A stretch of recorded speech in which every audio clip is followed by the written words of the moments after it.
You can tell after those flurries, I think both fighters slowed, Definitely, but these shots are still very heavy.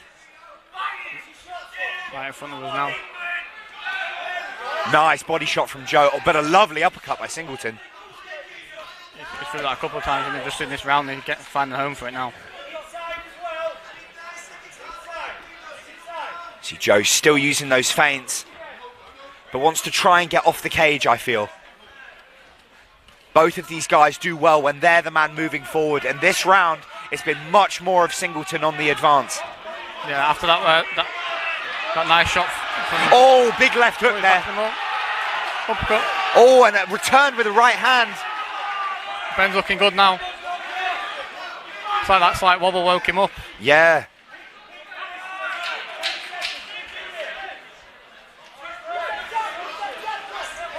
Nice inside leg kick from Joe. Nice, really good round from both of those guys. Yeah, it seemed Joe started to slow down towards the end, but hopefully he can recover. Yeah, and it looks like we have a small cut in the hairline on the right side of Joe's head. Yeah, I think we're probably looking at a round each, right? Yeah, definitely. Yeah, much better round for Singleton there. Okay. And yeah, we're looking at a replay of one of his flurries. An attempted wheel kick from Joe, just demonstrating the really good range management of Singleton. I'd love to know what opened up the cut. Obviously with them heavy gloves, it might have been a clash of heads maybe, but we don't know yet. But there'll be absolutely no quitting either of these men. I think the onus now is going to be on which man can advance forward and basically just, grab this fight by the reins and take it home. Yeah, this is where we're both tired and it comes down to who wants it more now. We both look well in shape. I think it's important for both men not to abandon the technique, though. Both of them are very good technical fighters. A brawl makes it a coin toss.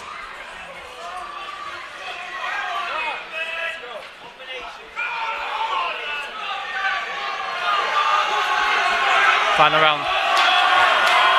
And off we go. Nice show of sportsmanship.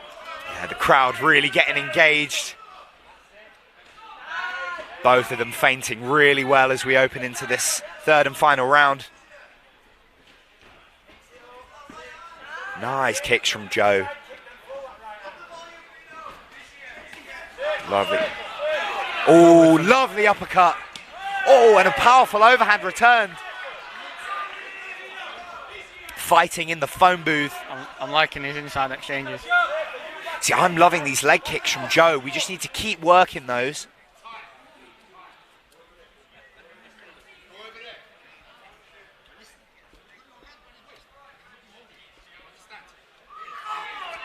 Ref just having a word about holding.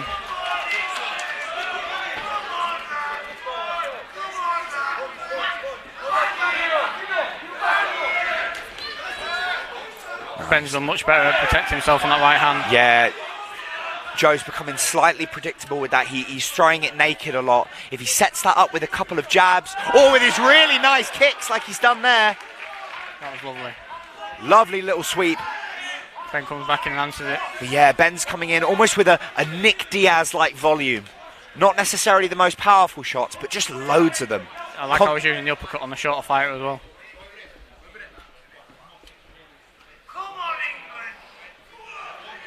Oh, wow, and a point has been deducted for holding. That could be detrimental. Yeah. You'd have to say it's probably going to go to Ben now. Well, I suppose it totally depends on how you view this round. Yeah. I feel Joe's probably landed the harder shots in this round, but Ben is landing a very high volume. Oh, and another good leg kick. And fantastic conditioning on display by Singleton here. Ben's really pulling it on now. Yeah, chasing him around the cage, but no quitting Joe. Firing straight back. Oh, and a really nice knee up the middle.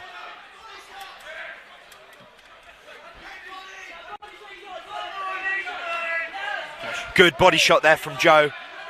Right hand lands from both guys there. Last 10 seconds. Can anyone make a statement? Yeah, both men need a flurry here. Oh, and Brilliant what a fight. fantastic fight. Great work by both of these athletes and a lovely show of sportsmanship. Going to be a really, really close fight. Going to be very interesting to see how the judges score this.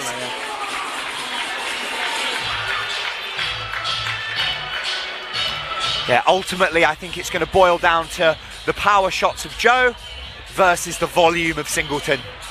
Again, like we said coming into this, a real contrast of frames and styles, and it's made for a fantastic fight. Yeah, first round, you can definitely give it to Joe, and then early in the second he hurt Ben pretty badly by the looks of it, and then seems to have woke him up, and then his volume started to pay. Yeah, absolutely. And I think that, like you said, Jamie, that point deduction might become quite significant. Potentially looking at a draw here. Yeah, potentially. I think it all depends on the second round.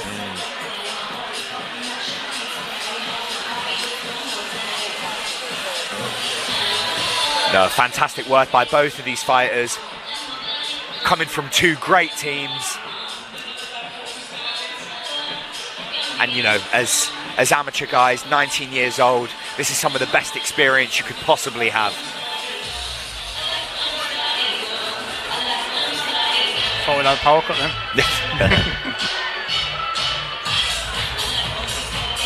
I know these guys, they'll fight in the dark, they don't care.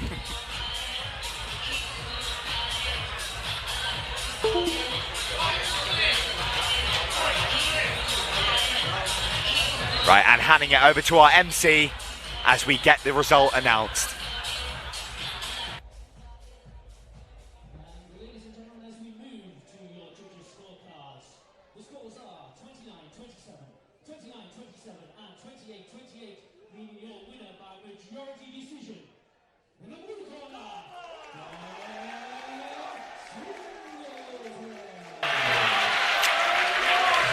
Which is what we said before, the point reduction would have the impact, and Ben takes it on majority decision with 2 rounds to 1.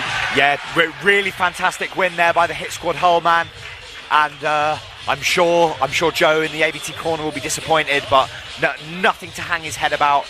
He put on a really fantastic fight, and this is absolutely invaluable experience for both athletes who show they absolutely belong at this caliber of show. I think Ben's feeling them leg kicks, but yeah. I'm sure he'll be happy when he gets a pint after. Oh yeah, those are the ones you always feel in the morning. The alcohol will give you a bit of a buzz and you might not feel it, but yeah, he's laughing now, but his body might be a little sore in the morning. Oh, he will be when he takes them pads off and the adrenaline stops pumping. But no, absolutely deserves to celebrate, put on a really fantastic performance and really impressive cardio. Jackson stamping his mark on the octagon. Both 18, both similar heights. I imagine their reach isn't too far different as well, so very 50-55 this one. Very exciting. I don't want to sound like a broken record, folks, but I am very excited for this fight. And off we go. So straight away we have the orthodox fighter versus the southpaw fighter. Always an interesting dynamic on the striking front. Oh, straight away with that powerful left kick to the body. I was about to say, left kicks work very well as a southpaw against an orthodox fighter, and obviously the other way around with a right body kick. But the RVK man doing a good job using that powerful jab and attacking the lead leg with those outside leg kicks. Doing a good job of covering his distance with good straight shots like that one there. Oh, and a strong takedown by Jackson. Yeah, lovely to flip him, to use his momentum against him and flip him around after taking a heavy strike. Lovely work by the RVK man to get back to his feet. But getting pressured against the cage again. Yeah, I think it's very clear Tommy may not mind this. Oh, went for a powerful body lock there. But Arnarson doing a really good job of defending here. We look to lock up a headlock there. Yeah. Framing on the inside and using his overhook. Oh, as he eats a powerful right hand that nearly takes Jackson off his feet. Arnarson being really efficient here. You can tell he's doing just enough that he needs to do to keep himself in the positions he wants to be in. Oh, and landing some really good shots there. Oh, powerful left hook. In these early stages, it looks like the Iceland man is much more comfortable on his feet compared to Tommy. Yeah, landing really powerful shots. Tommy's getting in there. Yeah, I mean, you know, swinging with power, but his chin slightly up high. You know, I'd like to see those hands a little bit higher and that chin just a little bit more tucked. Yeah, as mentioned before, he has only been striking for a year, so he will have these tendencies that I need to find out of his game. Oh, nice left hand. Yeah, lovely left hook there. I'd like to see Tommy keep working that left kick to the body. It might be good both for landing damage because it lands on the liver side and also masking some of his takedown attempts to get him into his A game, which is definitely his grappling. Definitely. Got his corner shouting for level changes, so they expect him on there. There we have it. Good shot there. He's in on the single. Looks for a body lock. Oh, going powerful hip throw. Lovely work there by Tommy Jackson to finish this round. Side control with 10 seconds to work.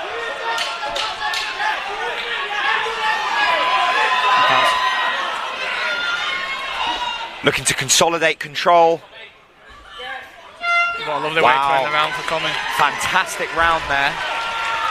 I'll give him some confidence going to round 2. Yeah, I mean that round might have gone to the Icelandic man had that takedown not happened. How significant do you think that will be, Jamie, in the scoring? It's all about making a statement in the round. And with a big takedown like that, with a little bit of control, you can sway around very easily. Especially when the striking wasn't overly towards the Iceland man. Yeah, I certainly wouldn't want to be a judge tonight. I think they've got the hardest job in the building. But yeah, really positive takeaways for both of these guys coming into the next round. Yeah, I think Tommy will probably come out and try shooting early this time to get some of that ground control in. Now he's got the Iceland man a bit more tired. Yeah, the Iceland man looking a little bit more fatigued in the corner. Tommy very attentive to the corner advice he's being given. But that said, the wrestling is much more energy expending than the striking is. So it'll be interesting to see who can assert their game plan coming into round number 2.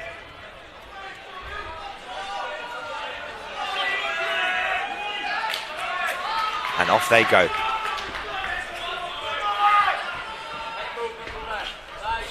Oh, nice little attempt at a sweep there. Powerful shots by Jackson. Got his man on skates a bit.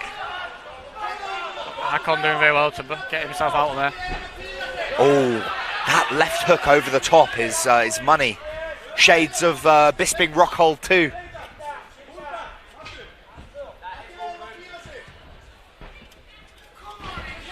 That right hand there for Tommy. Yeah, very interesting there. He switched stance to throw that right hand as sort of a rear power shot. Really interesting footwork there. That was a bit like the Masvidal KO. Outside leg kick there by Arnarson, but a good shot by Jackson. No, he's in on the double leg, maybe body lock. Yeah, Arnarson's doing a really good job of getting these overhooks every time to buy him some time against the cage. It just stops Jackson from dropping lower to the hips and then the legs.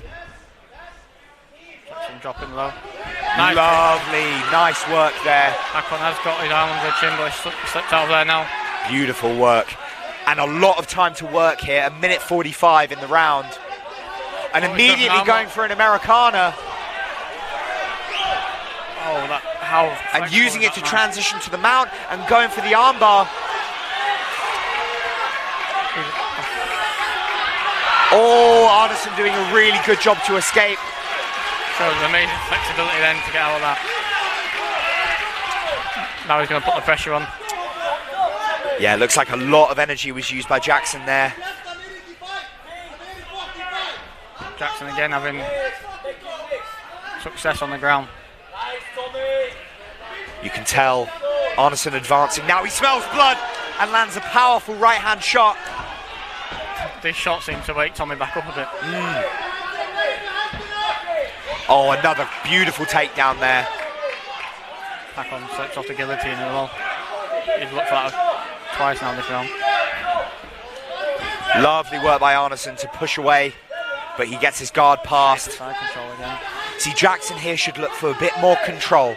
Don't rush for the submissions. I believe he's locked up now. I believe his left arm. Yeah, looking for that Americana, but Arnarson does a good job of defending. Potentially giving up his back now. Tommy's looking to pull him back, but he's only got 20 seconds. Lovely Kimura grip from Tommy. Yeah, from here I would look for control, landing good shots from the top. 5 seconds left in the round. Yeah, finishing out a round that is much more dominant for Tommy Jackson. Definitely. I'd like to see some ground strikes there as well. Lovely work there in that round. Oh, and here's the flurry early on in the round by Jackson. Really had his man wobbly. He looks good when he switches to that orthodox and throws that right hand. Arnarson now in the corner. Not looking flustered though, you know? That's a round that a lot of fighters might have reacted quite badly to, and yet he seems very calm, very composed. Two young, calm guys. Yeah, but no, Jackson, eyes like a shark. You wouldn't have guessed really early on in their career. Yeah, no, not at all. Fighting with a maturity beyond their years.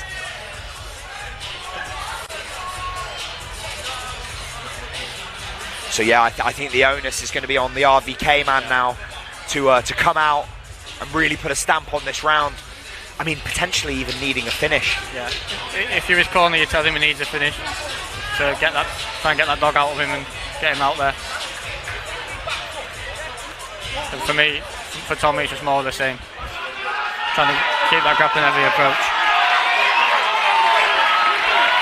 Crowd are pumped. And we're kicking off the final round of what's been a really fast-paced and exciting MMA bout. There's that left body kick we talked about. Really lovely shot is that. Oh, nice jab there by Arnarson.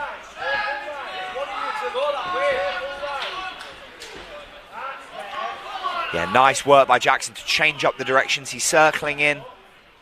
Line his man up in front of him so that he can set up his strikes and his shots a little bit better. Cutting off the cage instead of following him. Yeah, exactly. It's a funny dynamic, but yeah, you don't just want to sort of follow your opponent straight on, because they can land big shots like that. As Jackson pressures him against the cage. Good frames in by Arnarson though. He's got the withering on his left arm.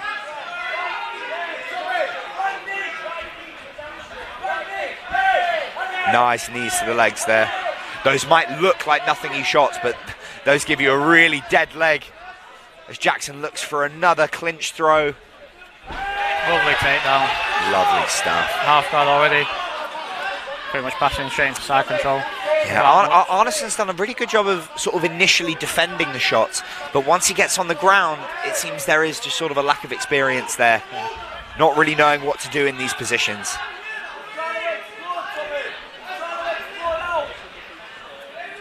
Tom looking to lock that arm up again. Lovely transition into mount there. But again, here he needs to sort of take his time, not rush. Maybe set up these submissions with more strikes instead of going straight forward. Yeah. Oh, but this looks deep. This looks very deep. Both fighters very sweaty though. It looks like Hakon might slide out. Oh, and Arnarson escapes. And calling his man to the feet. Lovely work from Hakon. Both slippery guys, so managed to slide his way out of there. Yeah, see, Arnarson needs to be putting the pressure on now. He has less than a minute to win this fight. And if he's going to do it, it likely needs to be by finish. What I'd like to see from Tommy on the ground is maybe throw a few ground strikes to set up the submission. So they can telegraphing it straight away. But I mean, you can tell that despite the fact that Tommy might be more fatigued, he's the one pressing the action, you know? Ultimately, you win these fights through activity, and Tommy has absolutely nailed that in this fight. You want to be on the offensive when grappling, don't want to be defending because it's definitely more tiring. Oh, and a lovely flurry. Again, swinging with everything he's got. We might have a full last 10 seconds coming.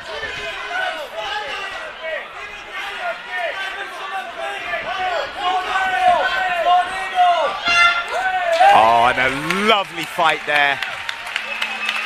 Fantastic work by both of these fighters. There's the armbar that Hakon managed to slip out of. Yeah, I mean, I've got to say, defensively very sound from the RVK man, but you've got to think that that Jackson did more than enough to win. Yeah. Multiple submission attempts, really strong takedowns, and particularly when it came to the floor, absolute dominance and control. Yeah, I think what saves Hakon from the submissions was just the power he's got to explode and get out of there. Yeah. But there was a lot of control from Thomas, so... Yeah, lovely work by... For me, 2 rounds to 1 maybe for Thomas. No, lovely work by both of these athletes.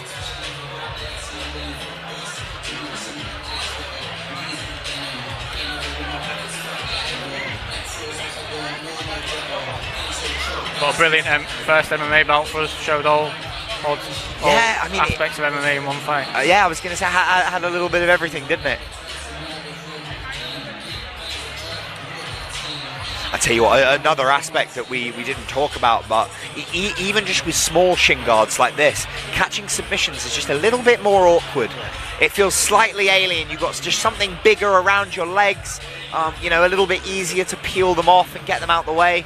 That might have spared our RVK man from a submission defeat, but no, a really good job on both sides. Again, showing the level of amateurs nowadays, very, very high. As we hand over to our MC to give us the result. Ladies and gentlemen, all 3 of our judges have scored this fight 29-28, and your winner in the red corner. Yeah, as we said, Tommy's grappling took the fight for him. Yeah, great win there for Jackson. I think nothing for Hakon to be upset about. They put on the show. Yeah. Really, really good performance by both men, and I'm sure Jackson will celebrate long into the night. It's very well earned. Fought really, really well. I mean, dominant in all ranges, had moments of striking brilliance and clearly a really powerful set of grappling skills. Yeah, nice, and here we have the tail of the tape. Both of these athletes ready to get after it. 3 2-minute rounds. Yeah, 2-minute rounds, so this is going to be an absolutely frenetic pace. And off they go. An interesting dynamic of the 2-minute rounds. You don't have long to make it clear that it's your round and that you won. So you've got to make big statements like Mazel is doing with these leg kicks and this powerful takedown shot. Yeah, obviously the headgear kind of is a giveaway to the sort of fight that he might bring to the table. Sat in full guard at the moment. Yeah, lovely work by Dikov there to retain a strong guard and staying active from the bottom. Looks like that headgear has come off the head of Mazel. Hopefully not obstructing him too much. Or wrapped around his neck. Yeah, referee taking a second there. Yeah, just removing the headgear. That didn't last long.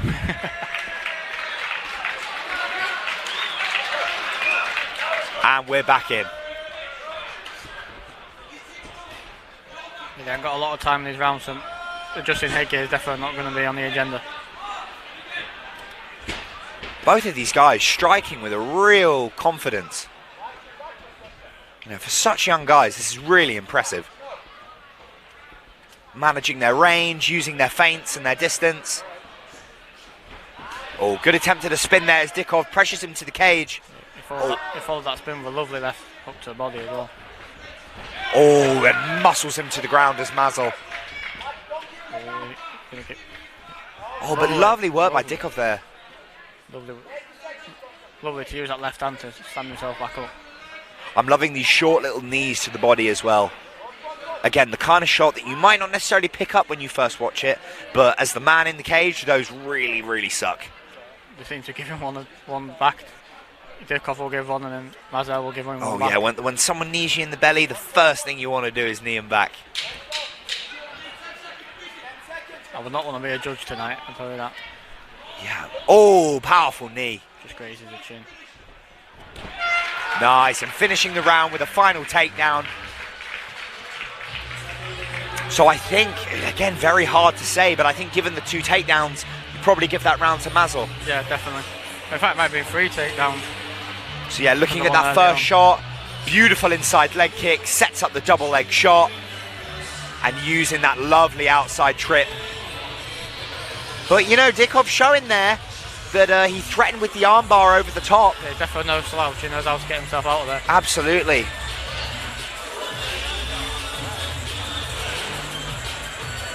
If you were in the corner of Dikov now, what would you be saying? What would be your advice, Jamie? More of the same. He seems to be landing them takedowns whenever he wants, so maybe try and hold him down a bit and get some ground control and maybe some strikes. Or maybe threaten some submissions. Obviously on the other side, he doesn't seem to be a slouch. Yeah, I think for Dikov in the red corner, it's about getting comfortable in the striking range and yeah, maybe landing his own takedown. Clearly no slouch on the ground. So we kick off the second round, touch of gloves, and an immediate shot to the body. Oh, nice front kicks up the middle, but answered with a powerful outside leg kick. And another to the calf. Even with shin guards on, those really hurt. If you at home have never received a calf kick, I definitely don't suggest you go and find out what it feels like. Lovely work there by Mazel. No fat on his strikes at all. Everything's very, very crisp and sharp. Straight down the middle.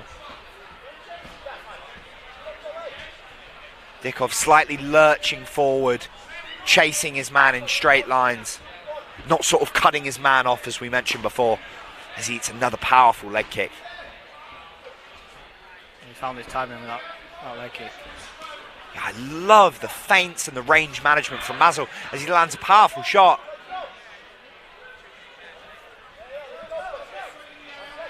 I think that might have been a nut shot.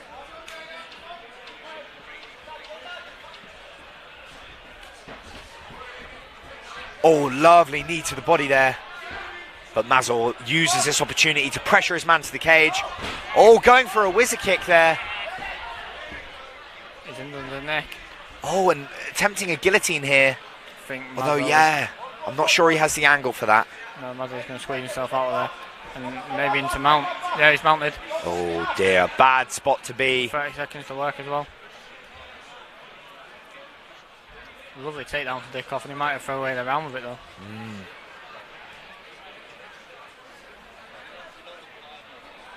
Yeah, Mazel being intelligent here, using this for ground control time. Landing lovely shots there to the body. Looking to straighten out his left arm. Don't think he's got time. Oh, attempting the mounted triangle there, but gives his man enough room to escape his hips a bit. But another dominant round there by Mazel. And looking here on the replay, Round one. we have our double leg shot from round one.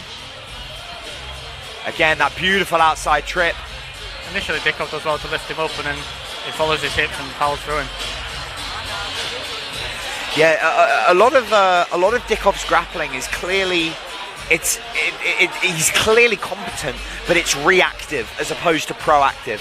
Mazel's been really good at asserting his game plan on the fight. So yeah, potentially looking at 2 rounds down for Dikov. You know, the man in the red corner is going to have to come out with some serious firepower to bring this back.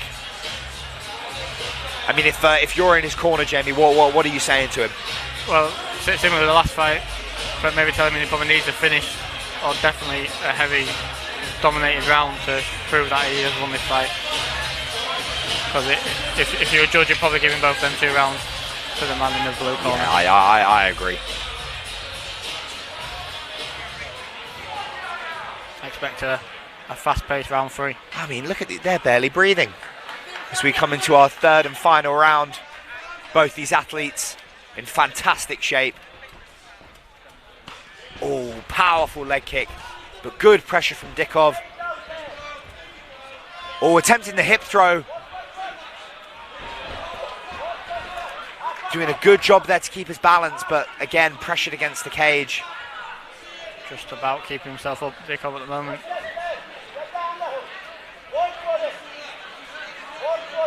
His head placement's really good from Mazel.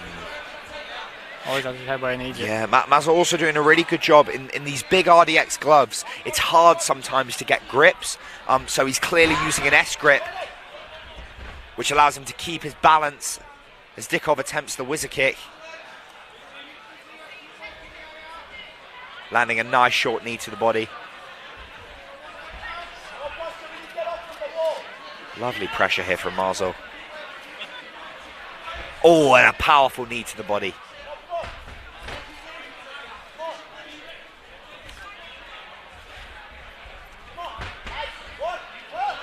And a break.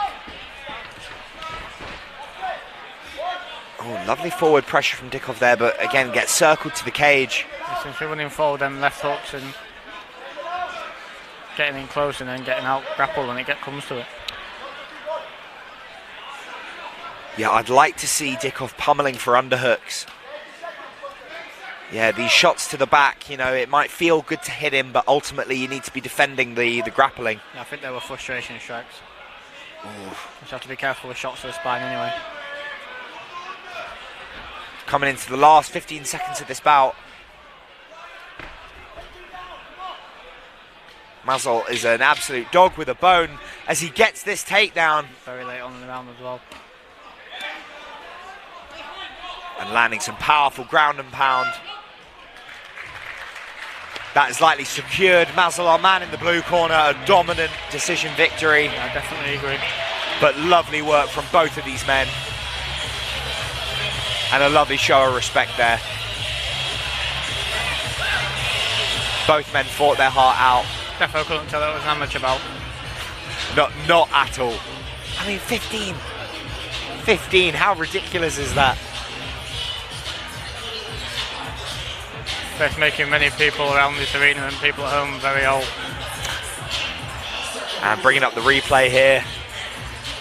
We see some of those shots to the body as Mazel comes in with that inside trip, muscles his man to the ground. Yeah, landed lovely ground and pound shots whenever he was in those top positions.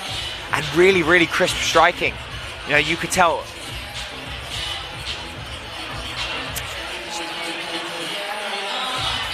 Yeah, you could tell both of these guys were real all-rounders.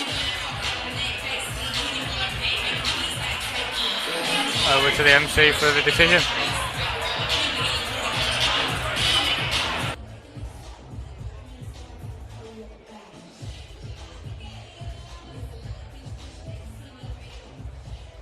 Ladies and gentlemen, as we move to the judges' scorecards, all three judges score this bout 30-27. With your winner in the blue corner, Yahya. And a great win there by Mazel. Really well earned, dominant from start to finish. Hats off to Dikov coming in here at 15 years of age and putting on a show. Yeah, fantastic. A bright future in front of both of these fighters. Definitely, no one should be hanging their head as a lead. And this our next bout of the evening, an amateur light heavyweight bout. Basel Abdo fighting Furness-Lane. We're getting straight into it. And off we go. Yeah, they might be best of mates after the fight, but right now, they are anything but. Oh, landing powerful shots on both sides. Heavy power. Especially from Basel. Oh, big head kick there. Oh, and a strong right hand, followed by a head kick. That one hurt him. Wow, he is teeing off. Basel is good. Needs to get his hands back up though. Abdo is powerful with that left head kick. Just storming his man down. So not often you see an output like this at light heavyweight. No, absolutely not. Just be careful not to overexert himself though. Yeah, I mean, Furness-Lane is doing just enough to survive. Keeping his man just off him. That team kick to the body, man. Oh, and those again, are horrible. And that's not a push, that's like a dagger in your gut. Wow, powerful shots. How is Aaron still standing? He's got that Yorkshire heart in him. Lovely head and kick. another head kick. I mean, he's taking that on the arms, but trust me, ladies and gents, you feel those rattle through your skull. He's dropped his arms with them 2 kicks as well. Yeah, I think he's going to be hurt to the body before he's hurt to the head. Yeah, very Civil Garnet like them 2 kicks. Oh, lovely Especially shot that there. left leg. Oh, lovely work there. Oh, and Furness-Lane had an opportunity there to pounce on him and chose not to take it. Maybe too much sportsmanship there from Aaron. Ooh. Oh, lovely right hand though. Beautiful work. At this weight class, you're never out of it. Yeah, Furness-Lane now. You can clearly tell that the tempo's gone down a little bit. An early flurry. But popping in with the jab and using that inside leg kick to keep his distance. Lovely work. That leg kick's annoying, Basel. Oh, a good body shot there. Oh! Oh, and a nice uppercut. Oh, wow. Just the aggression from Basel Abdo. He lost a lot of his power towards the end of this Oh, round. but eats a left hook on the inside there.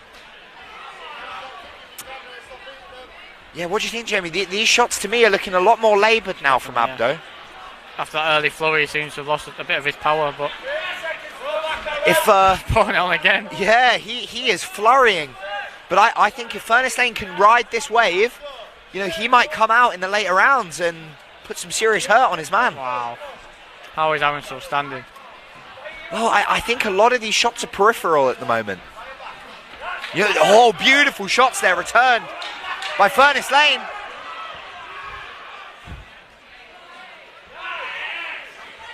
Wow. Absolutely slugging it out. Oh, and a good shot there at the end by Abdo. Nice overhand right. What an action-packed first round. Yeah, wow. Basel starting off very well, and then Furness-Lane looking to get his head back together and start I landing. mean, this was the moment here where Furness-Lane could have potentially jumped on him. But as we've clearly seen, he's comfortable in the striking range. Yeah, when he starts to get his range in there and he's throwing these leg kicks and he's throwing that jab, he's starting to look much better. And that right hand is following eventually. Yeah. I got to say, Furness-Lane in the corner looking the much fresher of the two. Abdo potentially a little bit fatigued from that first round flurry. Well, who wouldn't be? Oh, yeah, right. I mean, he treated his man like a punching bag. You'd rather be throwing it than receiving it though. Oh, absolutely. But, you know, it's about intelligent uses of your energy, isn't it? Yeah. You know?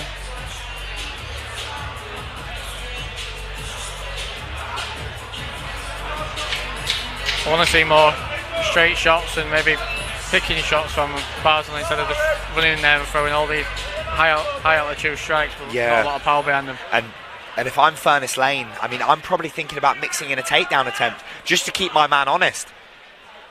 But saying that, Basel doesn't look that tired. No, as they come in.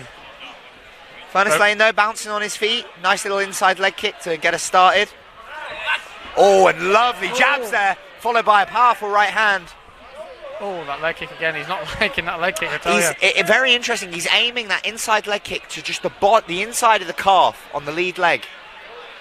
And it's not a heavy strike, but you can take one, but cumulative strikes, you don't want to be taking 20, 30, especially in such a short space of time. Those are very painful, and it limits Abdo's ability to use that left leg as a weapon, as he now throws a left high kick of his own.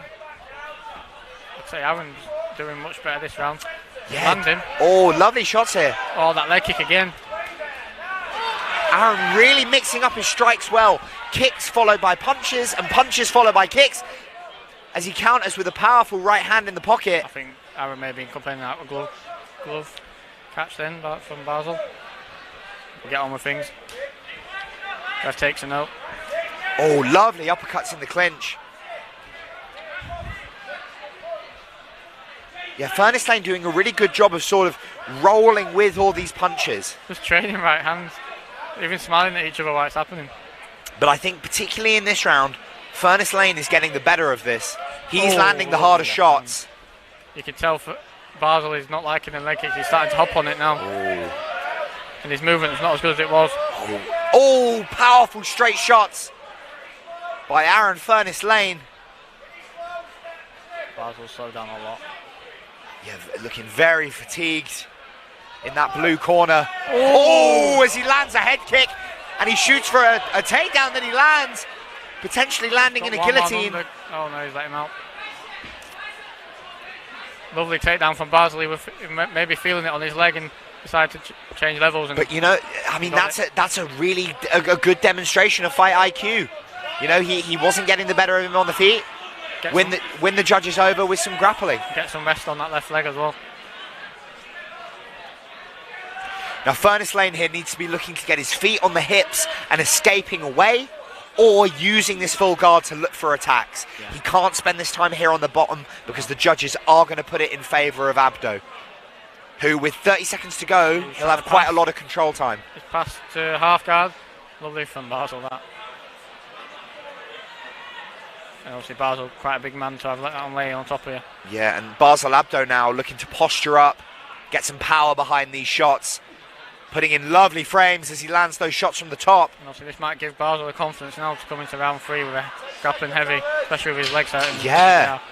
I mean, you know, he might have clutched this round from the jaws of defeat as he postures up with a big right hand to finish out our second round.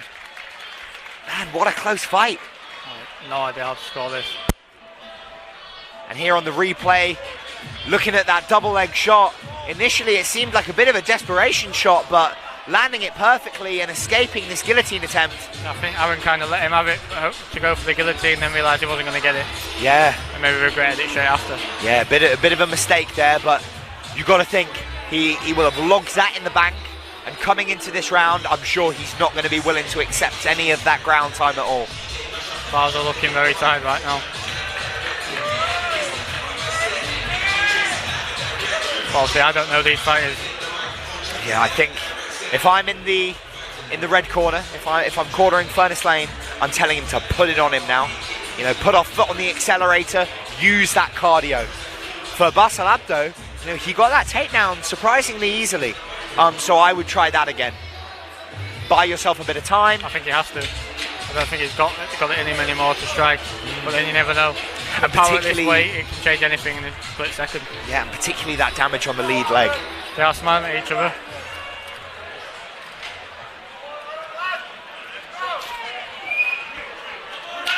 And off they go. Going into our third and final round. You usually get a faster 30 seconds. Obviously they've had 30 seconds. Oh, Furness-Lane landing powerful shots and coming in with a much bigger sprawl this time. But nonetheless, that's in deep. Going down. Oh, in on this guillotine here. But obviously, Basel is going to be very slippery. He's got the arm in. Oh, and Abdo doing a really good job to posture up out of that. He did. Now Furness-Lane potentially trying to set up a triangle. I think he needs to use this to sweep and get back to his feet. I don't know if he can work that leg to the inside. Oh, Abdo does a really good job to escape that. And pressure in to pass the guard. Oh, but regained, potentially getting the triangle on the other side. He did. Can he lock this up? Potentially trying to set up a triangle.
I think we know what they're going to be saying in the corner of Sebastian right now. Absolutely. I think they're going to be screaming at him to take his man down. And we look here on the replay, just at the end of that round here, catching that leg kick, sweeping his man over, and landing a couple of powerful shots from the top.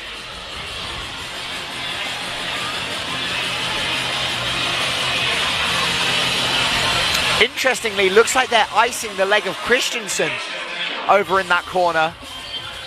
Well, when you're throwing that many kicks, you're bound to get one on the elbow, maybe bruise your shin up a bit, but I don't think we're going to see him stop throwing them. No, absolutely not. Be sore tomorrow, win today. Yeah, definitely. I think the urgency is going to be on this red side. They want the takedown, that's what the coaches are calling for. Oh, absolutely. And we've got Borkur in his corner having a laugh, having a smile. Oh yeah, you can see two totally different attitudes. I mean, Kristinsson flexing for the cameras as if he's already won. You know, but listen, it's not over till the fat lady sings. Yeah, this is MMA. Round 3, here we go. And yeah, as Pisarczyk comes out, I mean, it's close, but you're going to think he's going to have to really make something happen here. Eating another leg kick.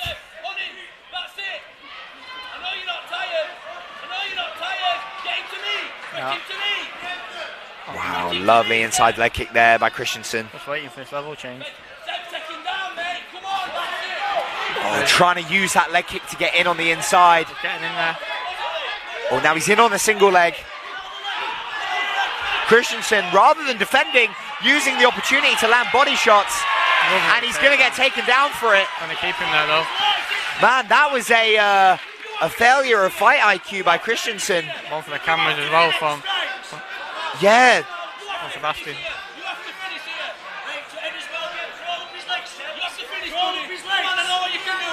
Lovely pressure there by Pisarczyk.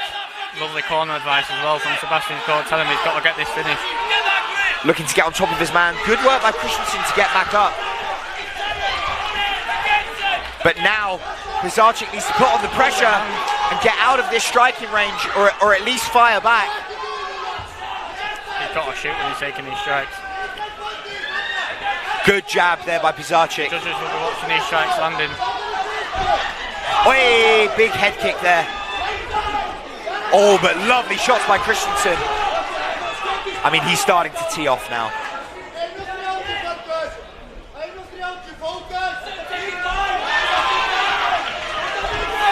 Oh, and a lovely shot there by Pisarczyk, in on those hips.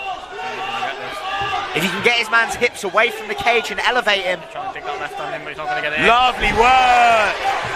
Into side control. Yeah, ow, and he pins the arm. Now should be looking for those ground and pound shots to the head. Crucifix. He can finish his man here, just needs to start throwing those shots. Keep that left arm pinned. Trying to pinch that leg again. Oh, he nearly slid out. Yeah, I wouldn't worry about a submission. I would land as many shots as I can. Pisarczyk needs to win this round. Now heavy hips. Nice and powerful shots from the top. I would just throw. Keep landing those shots. Keep his hips low and look to smash his man to end this fight. 30 seconds to work. Wow, and the crowd is on its feet as he takes his man's back. Oh, and he goes to sink in the choke. It's in. We're going to get the first finish of the night. Really needs to hip in and squeeze. He has 7 seconds to make this happen. Wow. Kristinsson's got heart, man. And he's out. Wow. What a fight. Kristinsson is hyped. Fantastic work by both of these fighters. Really fantastic job. Particularly in that last round, I've got to say, I'm really impressed by Sebastian Pisarczyk. Look how close that choke was. I told you before the fight, these Icelandic guys, these Nordic guys, they have the heart. And he powered through that squeeze and slid himself out and ended up on the round on top as well. Wow, I mean, how do you score it? I would not want to be scoring this. Oh man. I would not want to be getting the looks from the coaches and the fighters as they're walking out after the decision. Oh, I know. I mean, that is that is going to be down to the wire. Both guys showed amazing chin and heart to stay in that one. I think ultimately it's going to come down to, wow, God, they're all very close rounds, because I reckon that round 1 probably goes to Kristinsson.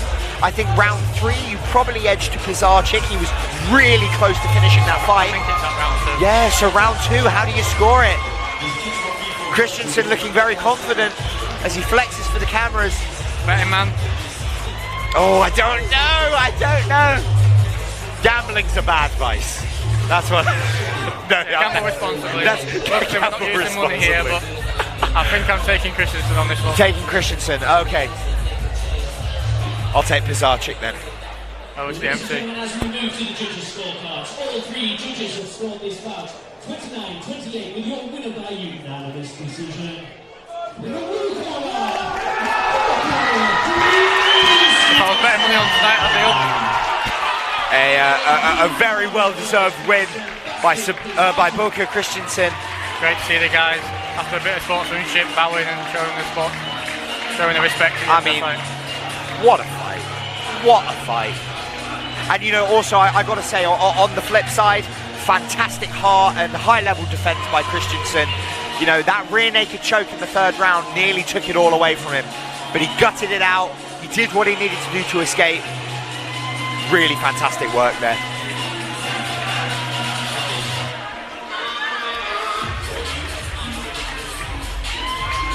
Right, so moving on to the next fight before the break.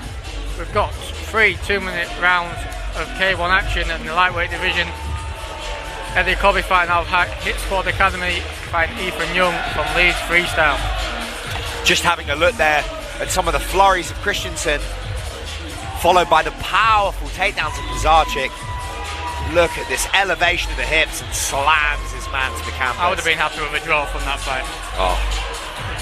Either way, both guys should go in with a smile on their face. Look at the grimace on Kristensson's face as he guts out this this submission defense. Lovely hand fight to get himself out of there. Yeah, really good job to fight the choking hand. So impressive by these young contenders.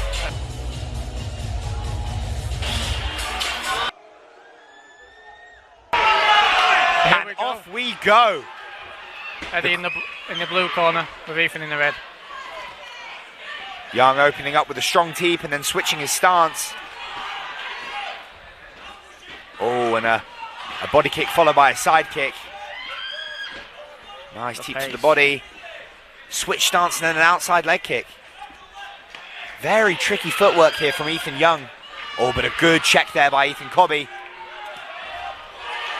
Landing powerful shots as he backs his man up. Oh! I think that was getting ahead of himself. In fairness to Eddie Cobby, I'm not sure if the referee had actually called time there. I think it's an unfortunate mistake, and the ref has agreed. Well, if there wasn't animosity before, there's likely to be a little bit now. Yeah, definitely adds a bit more fire if it needed any more. Wow, good straight shots here from Eddie Cobby, and really diligent with these checks on the low kicks. Oh, good spinning back kick to the body there, and a low leg kick. But Cobby eating it and marching forward. I like this work in close with Eddie Cobby. He's liking his dirty boxing when he gets in there. But I tell you what, I love these sort of straight weapons to the body by Ethan Young. Oh, he eats a big right hand though. Slipping away with his hands down and answers with his own right hand. Lovely hook from Ethan then. And again. Yeah, lovely shots. And then again, switches his stance. Using the footwork for evasion. And setting traps. Good first round for both guys. And working the front leg of Cobby.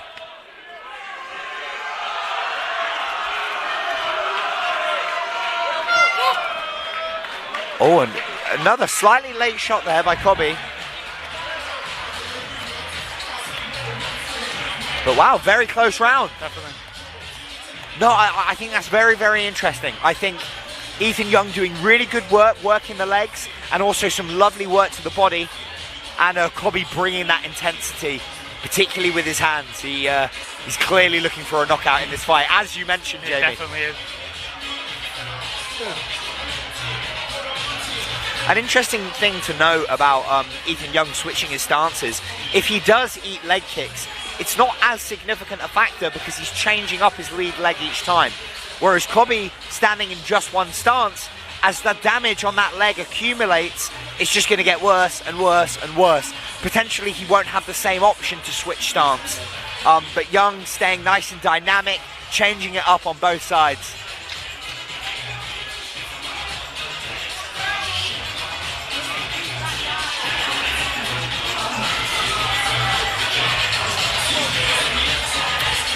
Right, getting ready to kickstart the second round, and we're in. Cobby lifting that leg up straight away, trying to nullify them leg kicks from Ethan. Good range management there by Cobby. Oh, and a powerful kick to the body as he's thrown back, but does a good job to keep his balance. Both low front kicks. Lovely outside leg kick by Cobby there. Landing those nice straight shots to the body to set up that powerful left hook, and then a right hand. Cobby doing much better this round to lift that leg up and try and nullify some of the damage. Eating another one. one. Yeah, eating another one of those leg kicks, but generally very defensively sound. But most of this fight so far has been with Eddie on the front foot. Not particularly landing more, but moving forward and controlling the octagon. Yeah, oh, and I think there was a bit of a low blow there. Front kick intended for the belt line, just strayed a little low. It happens. Probably taunting the crowd. Even when taking a low blow, always an entertainer is Eddie Cobby. Oh, and powerful right hand. Eddie took one then though. See, particularly with low kicks, the perfect counter is that straight right hand shot. Yeah, straight down the middle. Try and beat him to that leg kick. And as you mentioned, Jamie, in a fight where the strike output's relatively even on both sides, I think the fact that Cobby is the man advancing is going to make a big difference on the judges' scorecards.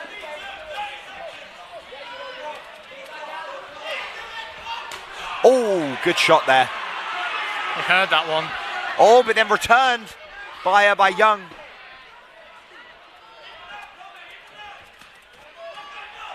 That one landed more to the shoulder. Yeah, but barely missing. Nice chop to the rear leg by Cobby. And the hands of Young just singing. Oh, powerful hooks there. Wow, I think that might have shaken Cobby up a little bit. Getting tense in here. He's smiling to the crowd, but immediately after he ate his shots, there was a bit of a different look in his face there. Ethan's yeah, the camera. I think Ethan Young knows. I think he hurt him with those last couple shots. But overall, a round that probably went to Eddie Cobby.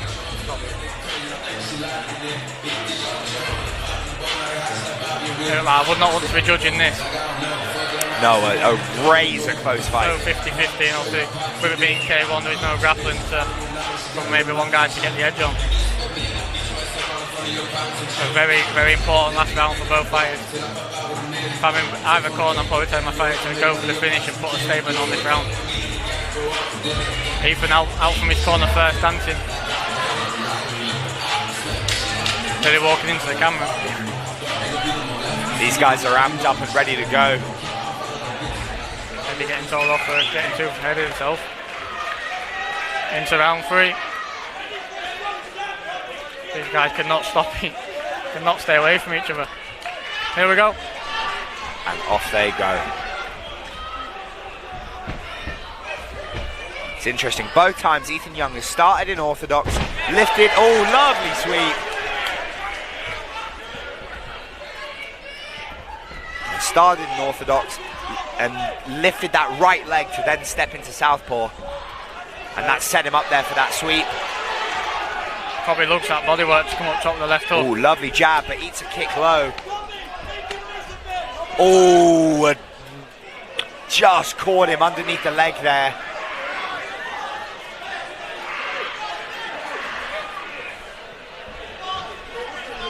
Man, quite a few fouls in this fight. I don't think any of it's been intentional, but I think it reflects the heat between these guys.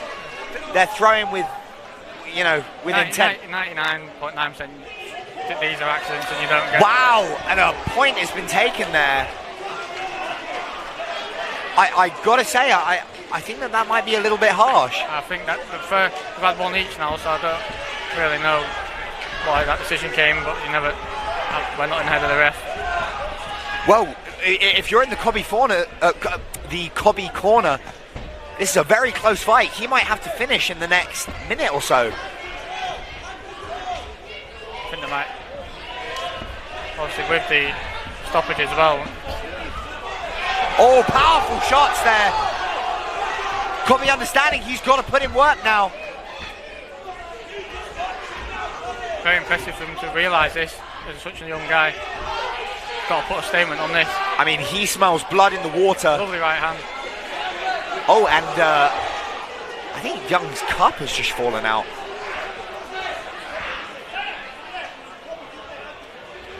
I mean, that's the first for me. Yeah, now we really have had everything. That's what hasn't this fight had? Yeah, I mean that's one part of your body you definitely want protected. Oh, good right hook by Young there. Cobby putting on the pressure, but eats some powerful shots. Exchanging leather in the pocket. With him being tall as well, these punches are moving him about, so it made him look like they're hitting harder than they are. Oh, lovely check right hook. Ethan is looking good in these boxing ranges. His punch is coming from low as well, so Cobby's not seeing him back and coming.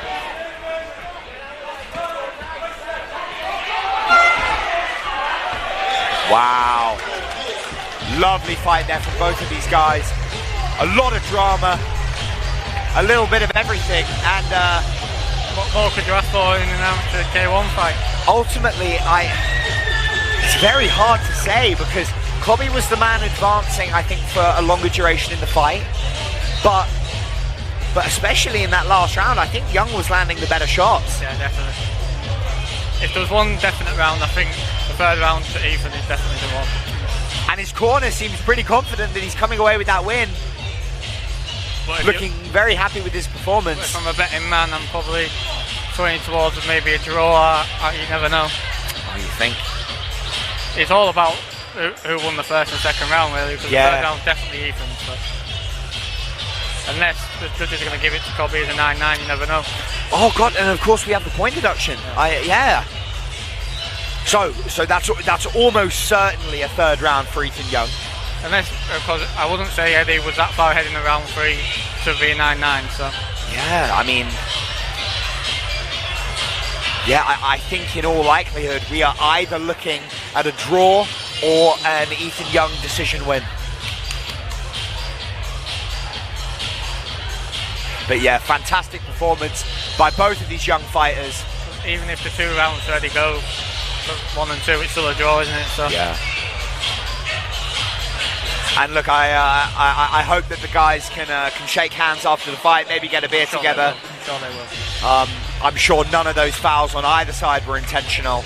And yeah, very, very unfortunate that a point was taken. I think the frustrations from Eddie aren't towards Ethan, the more towards maybe the referee. So I don't think Cobby's one for cuddling after a fight, though. No, that doesn't seem to be his way, as we hand it over to our MC. 26 with one judge scoring about 28 with your winner by majority decision. In the right corner,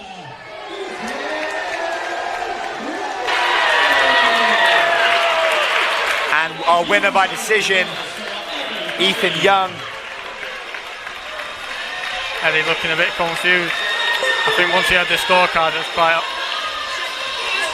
it was clear which fight was going to. Look, I think... but even without the point deduction, if you're doing the maths, Ethan still walks away with the victory. So yeah, I mean, yeah, look, I think that point deduction was a little harsh, to be all honest. Now, given the scorecards went the way they went, it wouldn't have ended up making a difference. So got some fight stats coming in. Yeah, I mean, a really razor-close fight here. Ethan Young just edging him out on the power strikes and the overall strikes. Cobby doing a bit more work to the body. But yeah, overall, I think we probably got the right result here, Jamie. Yeah, definitely. Especially with the point deduction, but even if you take that away, I think Ethan, although he was backing up, he was landing really good boxing combinations when it was getting in close. And it did look like he had Cobby hurt twice in that fight, round 2 and round 3. So yeah, and definitely particularly not a bad decision. Particularly in a kickboxing bout, you can't just sort of hit the gloves and expect to score. You've got to be landing good shots, and yeah, Ethan Young was definitely landing the crisper shots. So yeah, fantastic performance for him.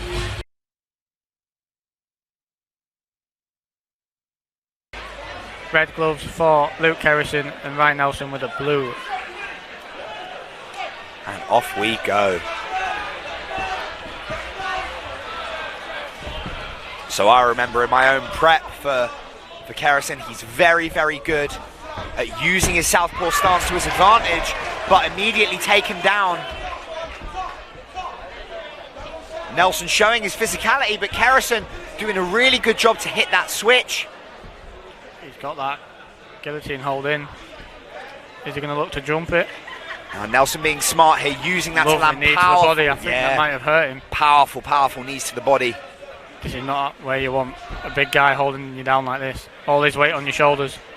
And especially as the shorter man with this headlock position, you can really curl your man's spine so that he's not able to effectively defend himself. Oh yeah, I'm sure he's not breathing the best right now. Oh, absolutely not. Lovely, mixing those shots up to the body and to the legs as Kerrison escapes his head. Yeah. Now having to defend another double leg. A really good opening minute for... Wow! Nelson finishing that double leg off beautifully. Powerful slam. Into full guard.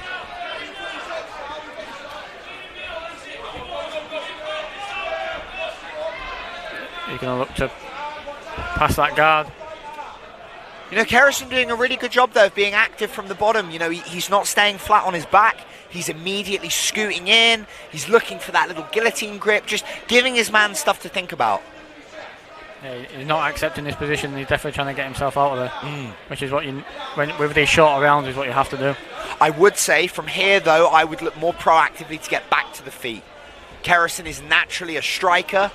That's where his advantages lie. Heavy left hands. Yeah, you know, you don't want to be hanging out in bottom half guard with a guy who clearly has the grappling acumen that Ryan Nelson has, as he looks to pass that guard there. Lovely defence in Kerrison, but he's looking to lock up that head. Transitioning to a front headlock and then moving round towards the back. Trying to get his hooks in. Oh, lovely stuff. Will this be our first finish of the evening? His arms underneath. That choke is close. Lovely defence there from Kerrison. Lovely. As he works his way to top. Now he's got 30 seconds to do some damage of his own. Yeah, I mean, really needs to make something happen now. He's been on the back foot for 2.5 minutes. Oh, Kimura lock from Nelson. Oh, lovely work. He's starting to isolate that arm. Oh, and he's got it. Fantastic work by Ryan Nelson. First finish of the evening goes to Ryan Nelson with a lovely Kimura lock. Wow, I mean, dominant from start to finish. You can tell he came in with a game plan to grapple, and here we're seeing on the replay, he isolates that arm, and that is all she wrote. I would not... his shoulder will not be feeling very nice in the morning. No, definitely not. Most people think the Kimura is the pressure on the elbow, but it's more the shoulder that the pressure attacks. Oh, absolutely. I mean, that'll rip your shoulder out of its socket. And we've seen with Kimuras in MMA all the time, popping the shoulder, you hear it across the octagon. Yeah, not a nice sound, that. You do not want to be on the wrong end of that one. Very, very impressive there by Ryan Nelson. Climbing on the cage. gesturing to his fans. Here we have the replay again with that Kimura. Oh, look at this. I mean, when he got the angle here, he hips in, gets that extension, and I mean, that is about as far as you can take a Kimura before something snaps. Yeah, Kerrison did well to actually drop his body and stop himself from popping his shoulder. Commiserations to Kerrison. Brilliant performance from Ryan Nelson. Well, ladies and gentlemen, at 2 minutes and 44 seconds of round number 1, your referee has brought a halt to the contest with your winner by way of Kimura in the blue corner. Great performance there by Ryan Nelson. Absolute grappling dominance.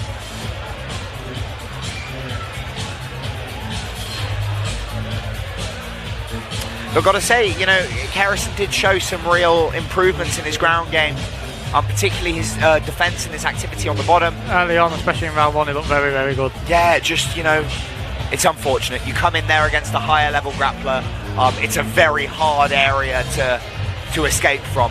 You know, fighting against a higher level striker, there's an element of rolling the dice. There is such a thing as a puncher's chance. In grappling, not so much.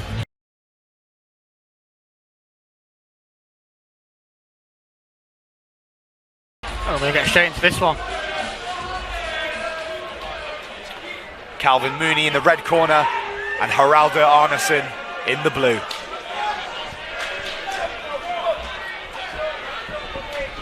Oh, and exchanging low kicks early. Another one by Mooney there. Oh, and a lovely shot. Taking his man to the ground fast. There's not much power. They nearly bounced back across the octagon from that cage.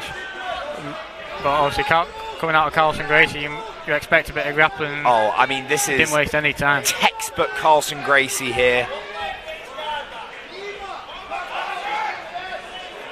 Well, these Icelandic guys have showed brilliant ground defence and intricate ways to get themselves back to their feet. But you know what? I think this is important. We've seen with a lot of the Icelandic guys, they almost mentally, they had an edge, that they came in with an attitude, they were aggressive, and Mooney coming in to say, listen mate, I don't care about all that, I'm going to show you what's what. As Arnarson is going for a Kimura grip here. No way of getting 2 Kimuras in a row.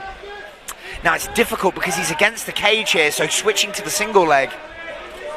Now looking to reverse the position. And he does. Oh, nearly.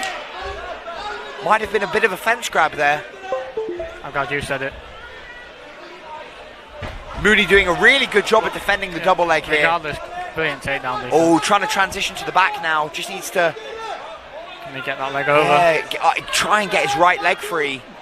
Arnarson follows his shoulders and really... Oh, and again, very smart move here, using this position to strike. He's got both of his man's arms locked up. Just got to be conscious he doesn't end up on the bottom here. If he could sweep that leg out and take the back, then I'd be very impressed. Just got to be careful with the back of the head. Admittedly, Arnarson not giving him a lot of options of anything else to strike. But look, ultimately, I think this works in Mooney's favour. He can just keep landing those shots, keep that activity high. But yeah, doesn't want to give up the takedown here. And lovely work. Back to our feet. Arnarson looking very tight. And immediately applying the pressure is Mooney. But responded by Arnarson. Likely noticing that brace on the left knee and hoping to target that leg. Maybe that says something about me. That's at least what I would do.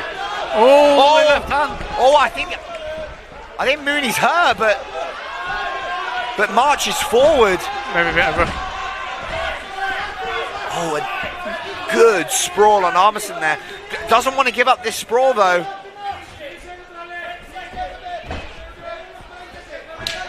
Lovely takedown defence. And really still defending, but he's on top. And the round's about to end. Oh, and finishes the takedown just as the round closes out. Wow, lovely work. It'd be interesting to see what that shot was. Was Mooney hurt, or was he? Yeah, or was he he tempting him in? Yeah, sort of, almost, playing possum. We've seen how that can end up with fighter doing that though. Oh yeah, absolutely. Yeah, we don't want like an Ion Kutalaba early finish. It looks a bit like him, really. Yeah, he does, doesn't he? You know, if you had like the Pokemon, he's the earlier form. Is he going to turn green as well? But no, I think overall you probably give that round to Mooney. He was dictating where the fight was happening. He had success with his takedowns. But again, very, very close. Yeah, with the ground control and not a lot of damage done anywhere else, I think Mooney takes that round. Looking like a bit of fatigue there in the Arnarson corner, but taking nice deep breaths, clearly listening to his corner and their advice. But you know, every human's different. He might always look this tired, but with these Vikings, he can come out and throw big power. And he's shown that at the end, towards the end of round one. When you're that big, it's impressive that you're not always tired. Sit inside doing your shoes. And off they go.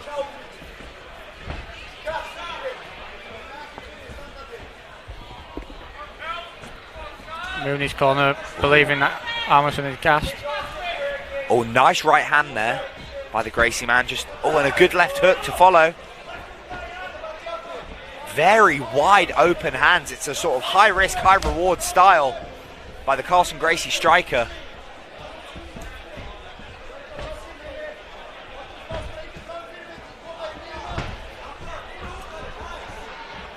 Both of them exchanging shots in the pocket.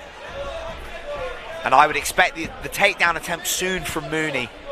I think he's using these sweeping shots and his wide head movement to disguise the double leg shot.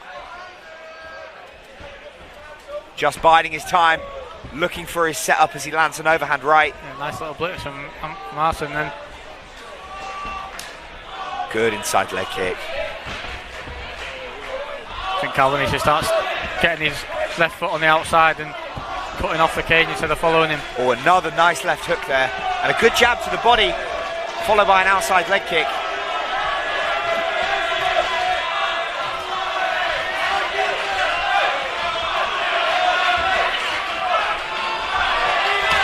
Oh, powerful outside leg kick. Into it as well.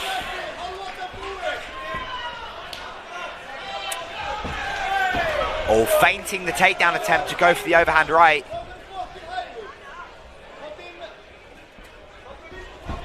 Oh, nice jab there by Arnarson. Oh, and a Roy Jones leaping left hook. Goes for it again. Oh, and he might sense that his man is hurt. Oh, and he responds with a beautiful takedown. Was he using it for a takedown last round? Maybe he was. Yeah, I think so. He likes to draw his opponent in and then shoot. Absolutely. When you get caught moving forward, it's the hardest to defend. Well, you know, he's setting his man up, moving his head as if to say, you know, when you're throwing these shots, you're either pinging me or I'm trying to avoid them, and that then allows them to overcommit, and he blasts in on those hips and gets them to the floor. Really impressive work by Calvin Mooney here. And pinning that arm. You can have fun trying to pin them arms of armour. He's got to be conscious of that Kimura grip. I think Arnarsson's looking for it again. Hard to tell on this side. Yeah, and we can see on that other camera angle, he's fishing in for it. Mooney's got to make sure he doesn't isolate that left arm. Oh. Yeah, keep that arm tucked on the inside and just ride out the rest of this round. Yeah, 5 seconds left. Oh! Oh, and I mean, I don't want to say saved by the bell. It was. but yeah, saved by the bell. Maybe Calvin relaxed because he knew the round was ending, you never know, but that was close. That's as close to the finish we've And seen here's tonight. that flurry using that very loosey-goosey head movement to set up that blast double. Very nice of him though. Yeah, and again, very subtle, but using a little outside trip with his left leg to get his man to the floor. You know, when you get caught coming in like that and for a takedown, it's hardest to defend, so using your momentum against you.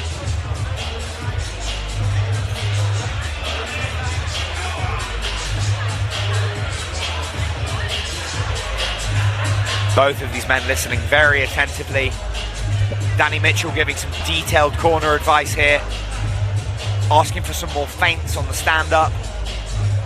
How are you scoring this fight so far? I think overall you've got to give it for Mooney, right? I mean, he is dictating where the fight happens. The striking exchanges are pretty even, I'd say. But just visually, I mean, you know, Arnarson's looking quite tired, and Mooney's been on his feet in between both rounds, looking good. And yeah, I think those takedowns are probably the most significant factor in this fight. So coming into our third and final round, our Icelandic friend is going to need to put in some serious work. I think this final round's going to be fun. And off we go. Oh, strong inside leg kick by Haraldur Arnarson.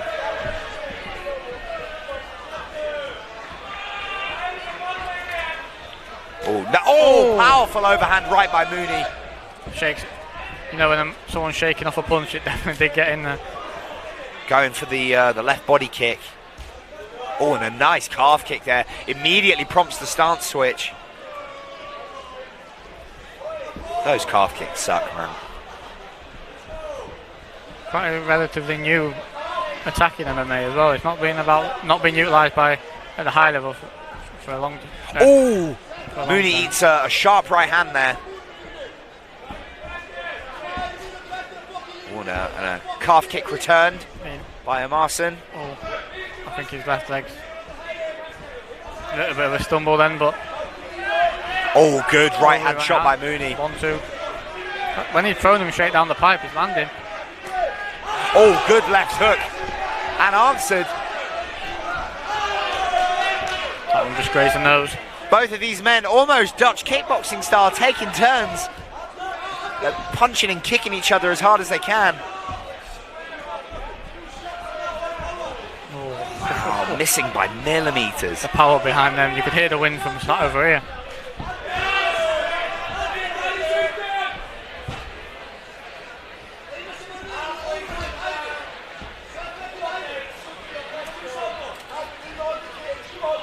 Yeah, you can tell the fatigue is now a factor.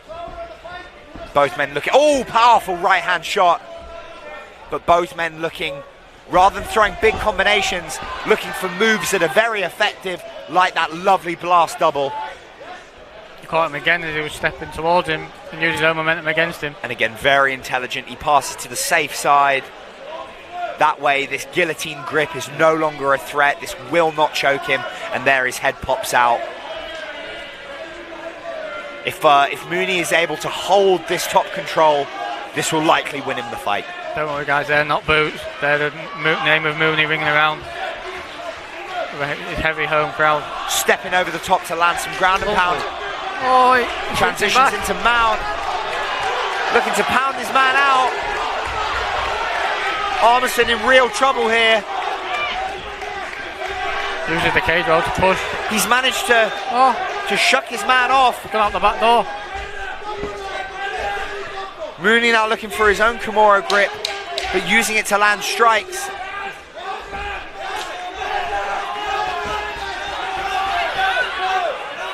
Still trying to isolate that arm, and as the fight ends, an amazing performance by both of these fighters. Well done to both of them. Yeah, but I got to say, a dominant performance for the Englishman. I think by the scenes we're seeing now, I think we might know where the scorecards are going on this one, but... And look at that lovely work on that double leg. Really got them at will, really, when he did shoot. I think he landed every single one. So. I mean, again, you know, it's fight IQ. Mooney, when he needed to win the round, you know, around about a minute from the end, even striking for the first two, he would shoot that takedown and secure that control time. And again, that's really smart fighting. And also, I really liked him using that almost sort of rope-a-dope, loose head movement and style. To draw his man in. Yeah, reminiscent of Cruz, actually. It was a little bit, yeah. which is even more impressive when you consider these guys are, what, 195 pounds? Yeah, really impressive stuff.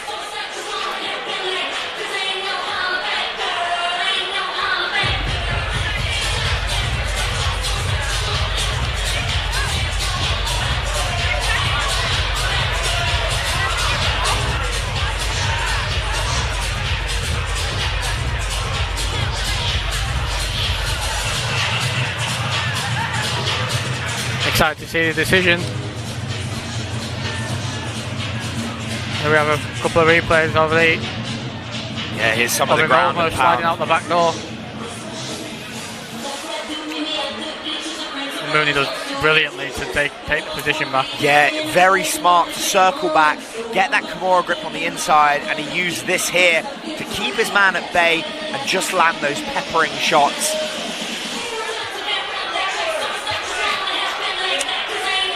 Yeah, and the RVK team doing their best to encourage their fighter, telling him to keep his head high.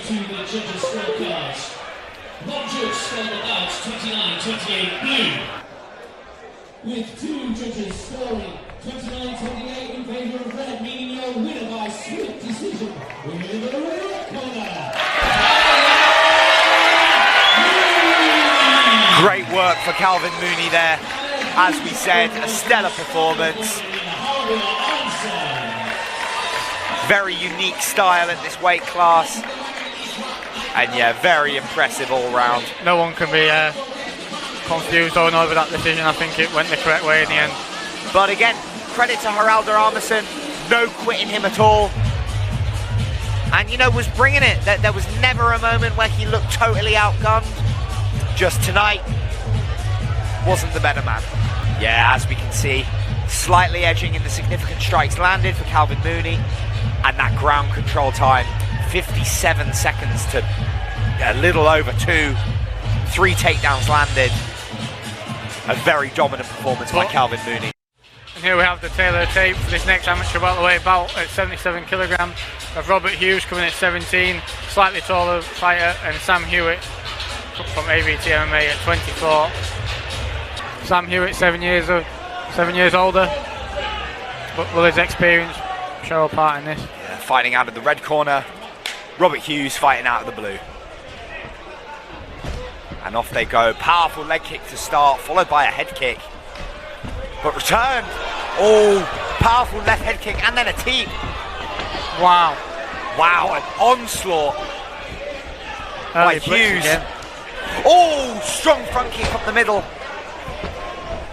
But Sammy does a good job to clinch up, buy himself some time. Wow, going for a wheel kick. For 17s of age, you'd never know. Wow, very powerful shots. Prompts the takedown attempt from Hewitt. This pace is crazy. I'm getting tired watching this one. Hewitt working that jab to that overhand right, but eats another head kick for his troubles. Them long legs from Robert is really paying dividends at the moment.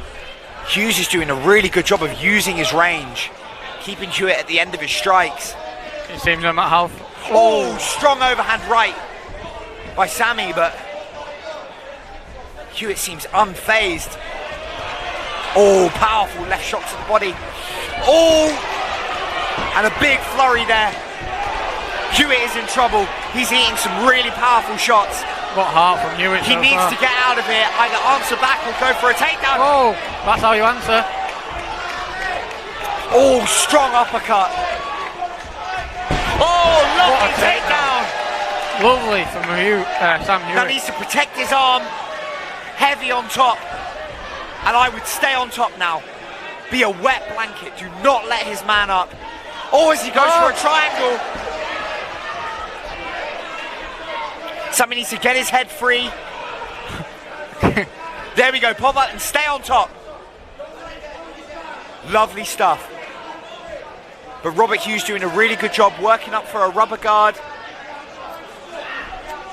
But Sammy posturing and landing shots. He has a minute to work here. So get his ground control time. Yeah, brilliant from Hewitt here to switch up the fight. He was getting tagged, so he shoots the takedown. Lovely shots on the floor, but pressure back in. Needs to protect his leg. Get his knee clear and end up back on top.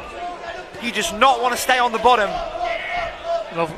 Lovely work from both men. Hughes with the submission attempts to keep himself out of ground and pound. And Hewitt wants to put his weight through that leg and let his hands fly. But Hughes looking for up kicks here. Wow. I'm really impressed in Hewitt to still be in here. And now on top lovely landing shots. strikes. But Hughes throwing from the bottom. Wow. Brilliant first half for both guys, back and forth. I mean, what do you think, round of the night? So, is it too early to say? Definitely not. I mean, Hewitt showing heart. This flurry on the feet was brutal, but Hewitt responds with power shots of his own and then this beautiful sweep. Tell you what, I won't want to be getting in there with bright white shoes, the blood's flying about like these guys cleaning the octagon at the moment. I gotta say, I mean, this is... I'm gonna call it now. I think this might end up being fight of the night. These guys are bringing it. Now the question is, who used more energy now? You know? If I was going to guess, I'm probably the one taking the damage, but you never know. Has it woken him up? Yeah, I think the onus is going to be on both of these men to come out and assert themselves early.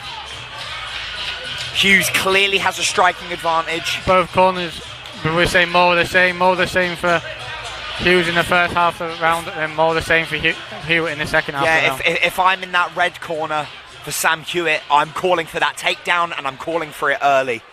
There's clearly a grappling advantage for the AVT man.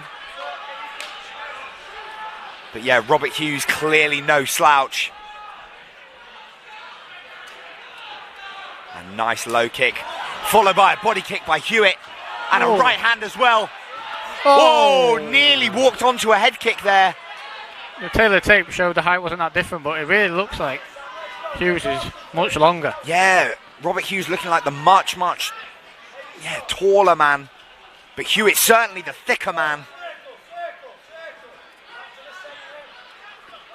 Now the pace of Hughes has really slowed. With that early onslaught, you kind of know that he's going to slow down when it comes to that. Oh, powerful left hook by Hewitt. Both men throwing heat. Oh, and a beautiful double leg shot there, passes straight to side control. Oh, but a Kimura locked up by Robert Hughes. He's got it. Can he slide the arm out? Yeah, Hewitt needs to hide his leg as he's doing, putting it against his thigh. I think Hewitt might be a stronger man, so he might just be able to slide his arm out of this. Yeah, now he wants to try and pass to the other side. That way he can protect that arm and control the hips of Hughes. There we go, he's doing a really good job of getting his posture high, and that'll alleviate the pressure on that arm, and it'll also buy him some much needed control time. But also impressive Hughes' bottom game, he's not accepting position and always looking to advance. Absolutely. Which is what you have to do when you're such short round. Yeah, I mean, and this keeps him safe, right? He's not getting punched in the face. He's forcing Hewitt to think about this submission attempt. Force him to defend. Well, you want to... Lovely work by Hewitt, listening to the advice of his corner. Being told to drive that shoulder in towards his opponent, but he needs to be careful that that arm doesn't get isolated. Just driving it into Hughes will relieve the pressure a little bit. Oh. Yeah, the main priority needs to be keeping that hand on the inside of his body. Yeah, as he has it now. Then he can drive in. If that arm pops out, then Hewitt's in danger.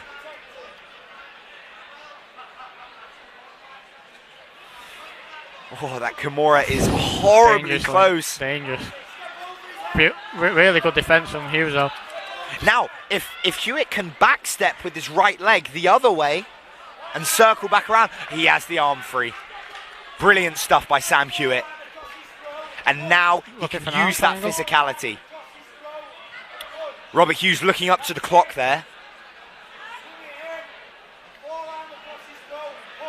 You got to be giving this round to you. Yeah, maybe for the top control. Yeah, I think you do. And if I'm Sam, I finish out this round on top. Try and land a couple more good shots like he's just done there.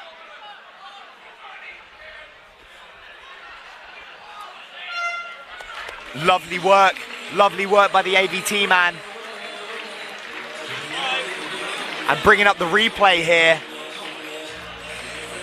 Lovely you see shot. that double leg shot, feinting that overhand and using it to land that blast double. Lovely work. Oh, and smiling away. This is what I mean. People can say what they want about bodybuilders in general, but this one is an absolute warrior. He hasn't got the cardio of a bodybuilder, I'll tell you that. Yeah, he's much better. Now, that's the head kick that he nearly walked onto. Responded with a powerful front kick up the middle.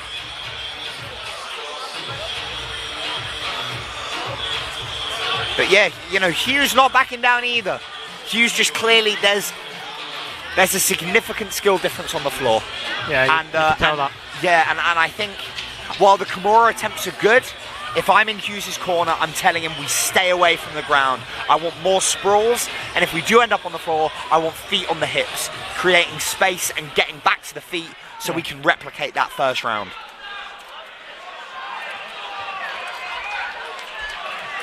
Hewitt amping up the crowd.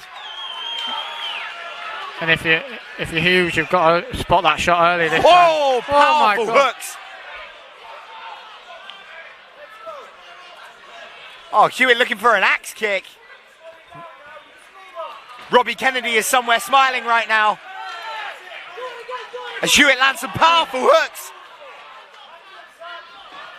You can see the power. Wow, just exchanging leather.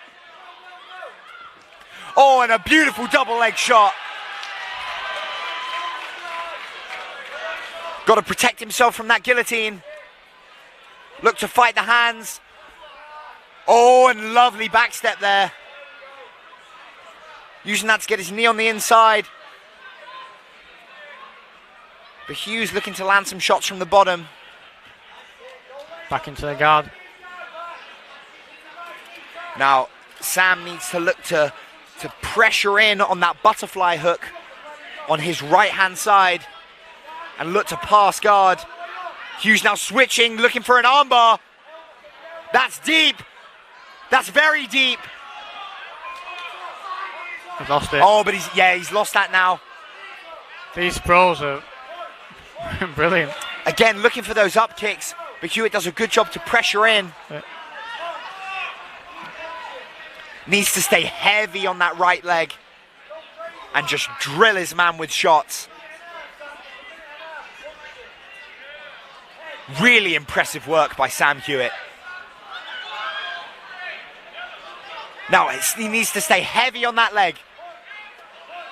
This isn't a jiu-jitsu match. He doesn't have to worry about escaping it in the same way. Just punch his man in the face. I feel like Hughes has got to try and get himself up. He's showing good attacks on the bottom, but it's an advantage clearly on the feet. I don't think Hughes has any answers ultimately for the ground game of Hewitt. And again, this is where that sort of thickness and that physicality comes into play. Hewitt's able to just use his weight better. I think Hughes is clearly the stronger guy out of the two. Just on that small, compact body size. I mean, yeah, I dread to think what he benches. I'm willing to bet it's quite a lot. He's threatening that leg again. Yeah, ultimately leg locks are very, very hard to pull Especially off in MMA. Slippy at the end of the last final round. Yeah, Hewitt again looking for that pass. But look, Hughes is very active. He is constantly working. It's going to be a tough one for the judges, I believe. Well, in on that armbar. Forces the roll. But Hewitt is just relentless. He's so strong. He follows his hips and he follows his shoulders. But it's all down to that round two, I believe. And wow. Fantastic round there. They're bringing up the replay. Both these men absolutely exhausted. We're looking at the takedown there by Sam Hewitt. Sweeping his man early in the fight. We had flurries, feinting those shots to get in on that double leg. I think it all comes down to how the judges score the submission attempt in round 2. Wow, and what heart from both of these fighters. I wouldn't want to be scoring this guy. Man, I think you have to give it to the ABT man. He had more ground control. Yeah, that first round was dangerous. He was nearly out of there. But, I mean, he pulled that fight from the jaws of defeat because that man right there has heart. Brilliant comeback. If he does get the nod, which I believe he will. But no knocks on Robert Hughes. Really, really great work, and such a young guy. You know, he's going to learn a lot from this. For 17 against a much older guy, really impressive performance. Yeah, especially really, to really nearly good have him stuff. out there as well. Ladies and gentlemen, as we move to the judges' scorecards, all three judges.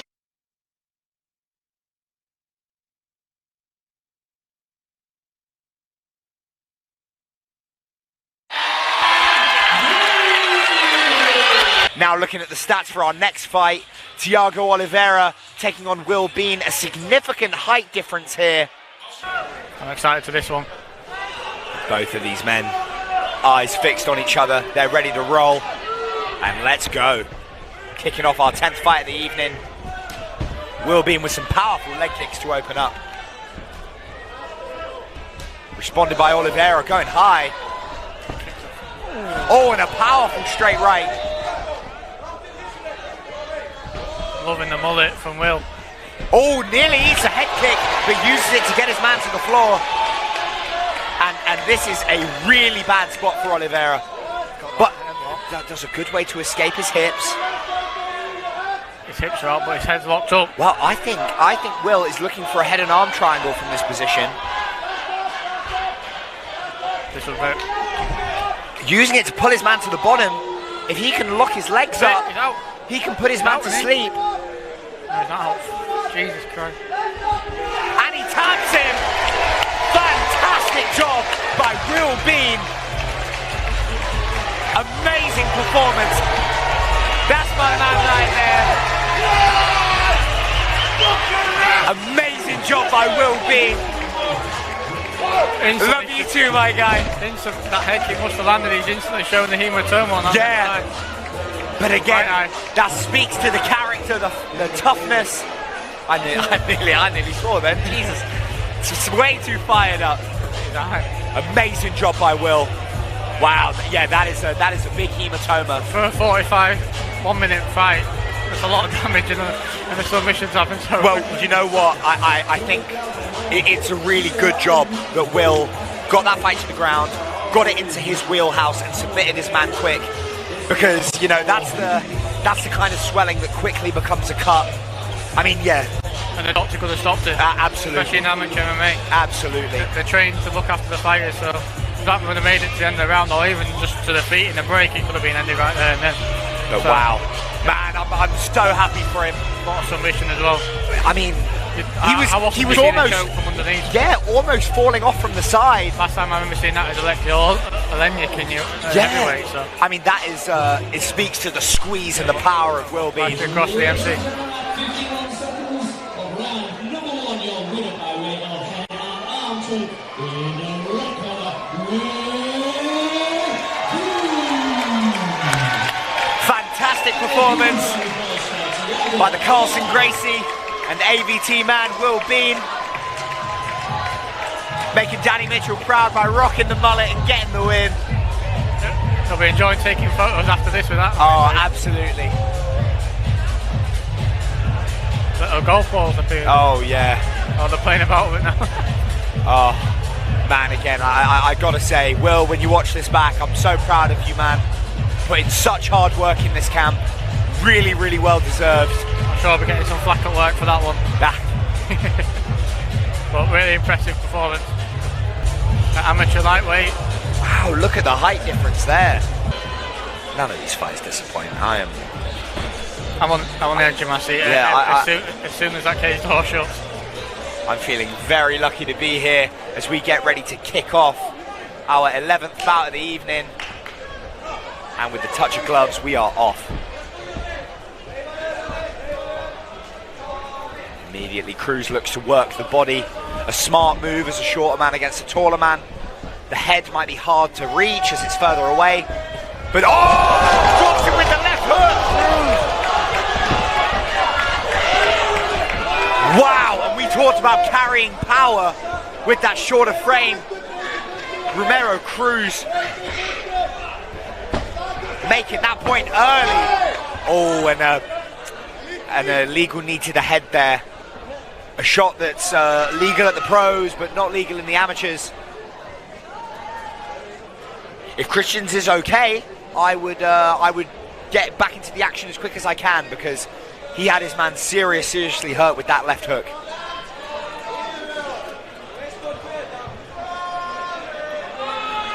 And look, I appreciate Kristian's sort of frustration, but it's heat at the moment thing, isn't it? Yeah, ultimately that was an illegal strike, and got to just move on. It's been deemed accidental. Oh man, Cruz just waiting. Impressive. Cruz managed to cover that distance, that overhand. They're such a shorter guy. He managed to land on. Oh wow! Coming in capoeira style with that spinning attack, but he eats a jab. Oh, and the front kick. Oh, nice right hand there from Boguzs. Lovely feints here. Boguzs getting a bit more comfortable. Yeah, and that he's got rid of the cobwebs and he's starting to fire back. Yeah, and that front kick up the middle, it's been close. That one even closer. That was nearly perfect timing. That'd have been clipped up.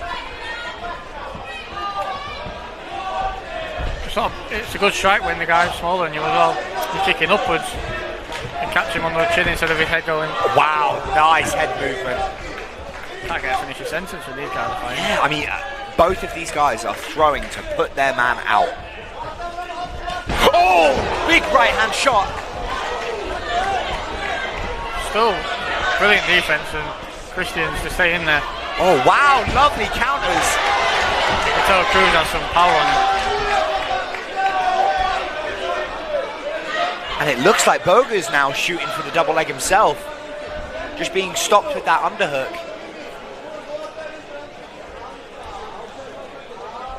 Now, I mean, tactically, this is a really hard one to call, because they've both had success on the feet. Yeah. If he was going to give it an edge, you'd probably give it to the knockdown, but you never know at the moment. Yeah, I think you have to, right? That was probably the most significant moment of the round so far. But man, Boguzs is so close with that front kick. Oh, and feints it to go for that Superman punch. Followed by a nice inside leg kick. Looks like Cruz might be slowing down, but I don't think he'll ever not have the power. Yeah, I think especially with that frame, that power will carry. I think he'll get a lot better and knock someone out. Oh, that left head kick was close.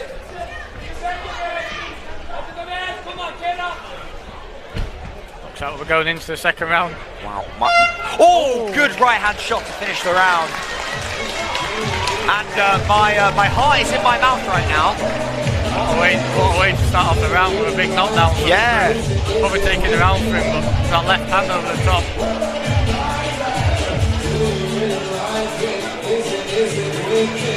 Such an unorthodox style from Kristian. Yeah.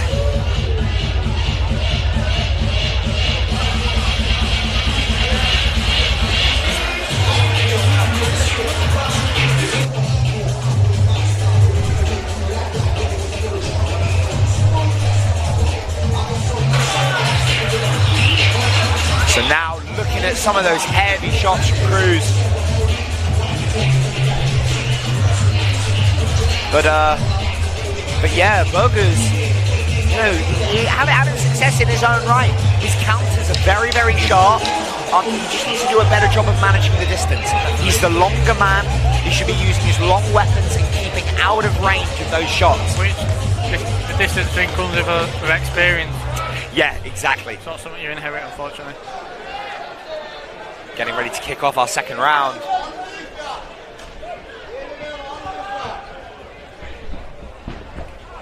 Lovely jab. Straight away by Boguzs. Followed by a lovely outside leg kick. and he's making these subtle hip movements to just keep his man thinking. Meanwhile, Cruz looking to line up one of those big overhand shots, just like that.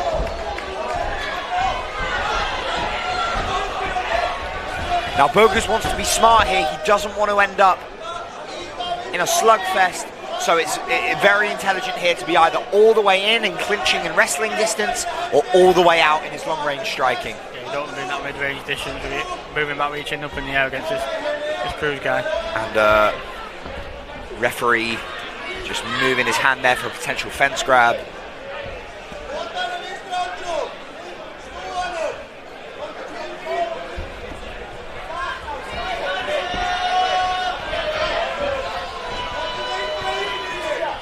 Can't get caught in one of these throws again, Kristian. Lovely teep to the body there. Those will really... his hands a bit as well. Yeah, those will sap your gas tank. Oh, wow! Powerful right hand and another. Cruz is in trouble. Lovely takedown. Wow! Fantastic work by Kristian's Boguzs. Catches Cruz as he steps forward and dunks him. And goes straight in for that leg lace. Khabib style. Cruz are doing a good job.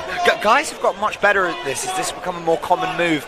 Getting back to butterfly guard. I think initially people were sort of, you know, overwhelmed by the fact their legs were laced in this position, but people are getting better at defending that now. As we see Cruz trying to work back to his feet, but eating shots for his trouble. To reset. Oh, another good front kick to the body. Yeah, he's using them T-kicks to drop Cruz's hands to open up that overhand. Wow, a little bit wild there from Boguzs, and nearly paid for it.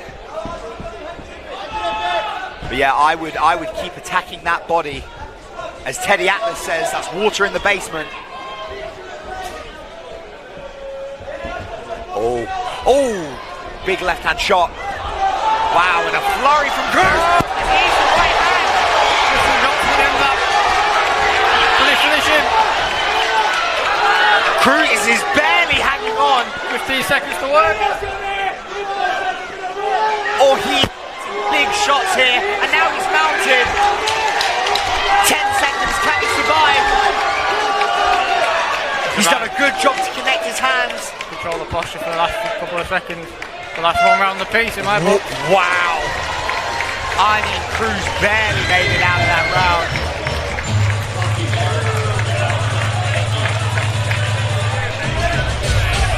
And the corner of Kristian's Boguzs pointing over to Yonatan Cruz and saying, look at him, he is done.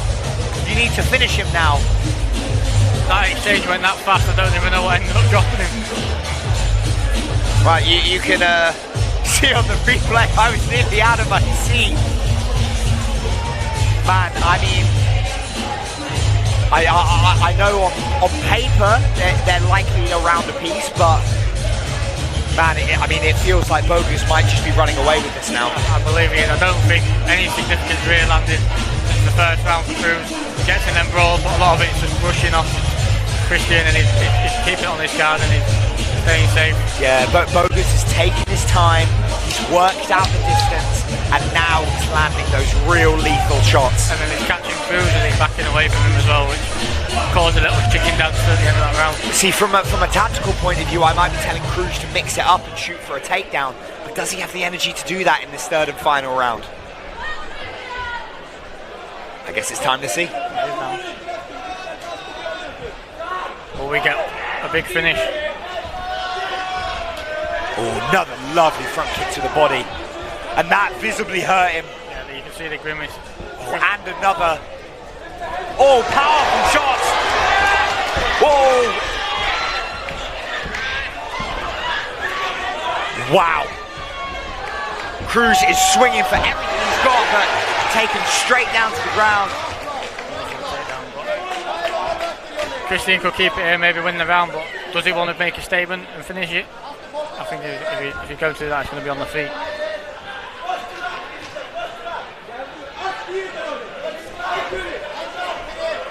Lovely shots here from Kristian's Boguzs. So yeah, Cruz needs to make a decision now. Is he going to try and submit him from the bottom, or is he going to get his feet on the hips and risk taking some shots to get back to his feet? Because he cannot stay here. He will either take more damage and lose the round, or take even more damage and get finished. Boguzs walking him over to the cage. Of course, all this easier said than done. You know, when you're the man on the bottom, taking those shots. You've been fighting for 7 or 8 minutes of you know, high-paced fighting. Even just raw survival instinct says, grab on, don't let him punch me. To put your feet on the hips and get that energy to push him off and get up on your feet. Yeah, exactly. But look, ultimately, what's Cruz got to lose? He's getting punched in the face anyway. Oh! And that was a kick to a downed opponent there. It was an illegal up kick. Boguzs looks like he's okay, though. I think Boguzs will take that. He's now on the feet where he was doing the damage. Yeah, but I think Boguzs is okay. And yeah, the corner calling for Boguzs now to punish Cruz. Telling him that he is checked out of this fight. Oh, right, wow. A point being deducted for that. The referee clearly feels that that was intentional. I'll be honest, I'm not sure that was intentional, but nonetheless, that was a pretty egregious strike. Lovely volley strike to Cruz. Wow, going for a head kick there. Oh, it eats a left hook. Wow, going for another. God, those few seconds gave Cruz a little bit of energy, didn't they? I think he's going to have to finish this now. Yeah, that's Cruz's only hope, is landing one of those. Yeah, does Kristian's Boguzs have the gas to put it on his man and get him out of there? Landing another front kick to the body. One big wind up for Cruz and he fires like that. The trouble is there's no setup. Yeah, he's just Kristian knows it's coming, doesn't he? Yeah, he's throwing wildly and hoping he can connect. And Kristian's that far away from him by the time it eventually. Yeah, Kristian's is avoiding the worst of these shots.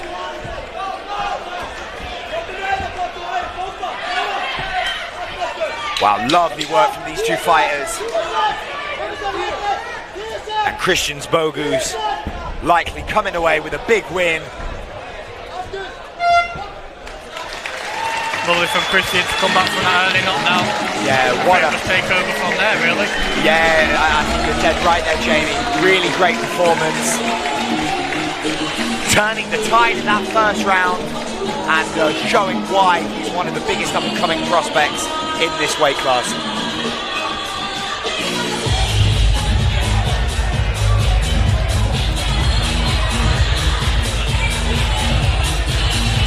Yeah, and commiserations for the Cruz corner.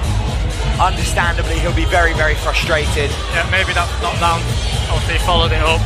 Big blitz, I think that might have just took it out of him straight away. And yeah, Kristian's range, he just couldn't get back in there. Using a bit too much of the gas tank too early. Which happens in amateur MMA at the end of the day. Yeah, absolutely. You know, and maybe a good lesson moving forward that he needs to save that energy for that perfect shot. You know, almost tied to a Basel style. You don't always have to dive in for that finish. Exactly. Take a step back, take your time and land in that same shot.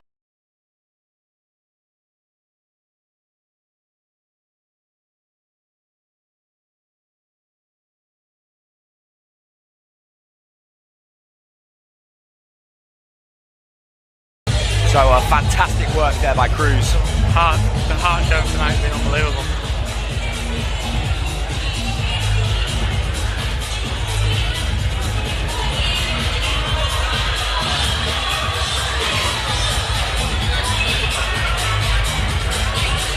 Still, can you believe this kid is 17? Unofficially 5-0, 17 years of age. I feel like we might be watching him for some years to come. Oh, absolutely. Might be a name to watch. Yeah, this is one to keep your eye on, folks. The scores read 29-27, 30-26 and 30-25 with your winner by unanimous decision in the corner.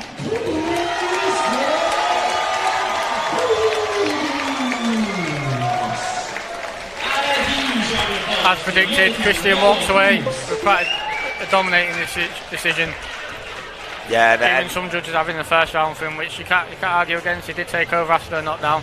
I mean, you know, one of those judges scored that 30-25. That really speaks to the dominance. 2 10-8 rounds.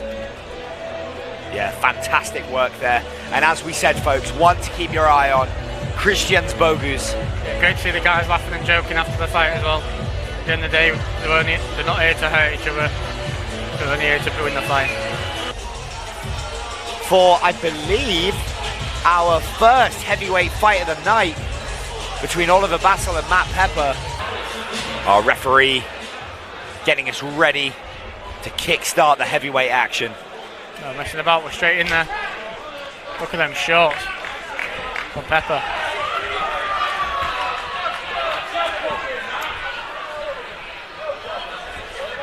Both men sort of feeling each other out. That oblique kick to him was lovely from Pepper. Instantly caused a step out of Basel. Ooh, lovely jab to the midsection by Pepper, followed by a strong body kick.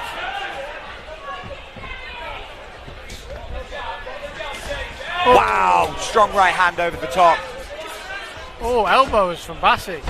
Lovely. Oh, but followed by a right to the body and then a sharp left hook. That might be the first elbow we've seen on the feet today. Yeah.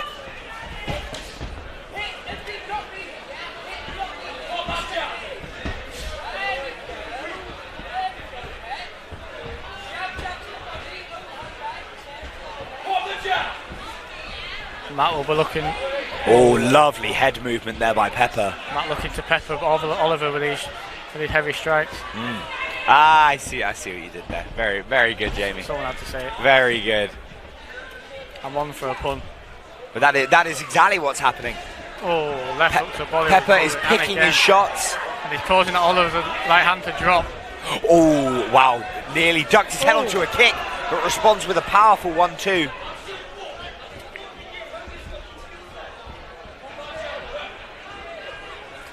For Pepper now, it's just a matter of timing. Trying to get him walking onto the shot rather than walking away from it. As I think that's largely what saved Basel from the worst of the damage so far. But we're seeing the distance control from Matt Pepper. Oh! And this fight is over! No! A massive knockout victory for Matt Pepper. Wow!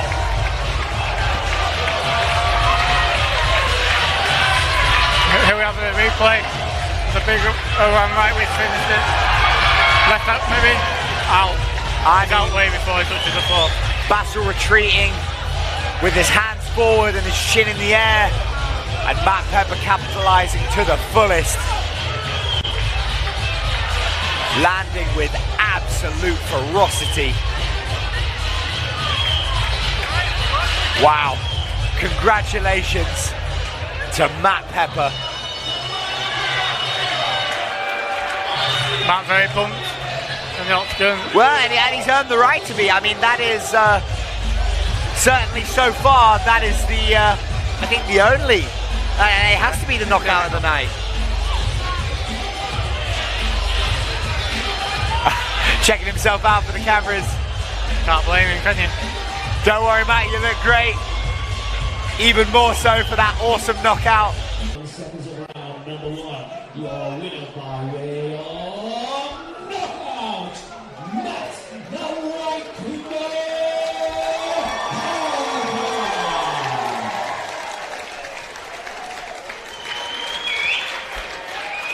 And again, congratulations to Matt Pepper.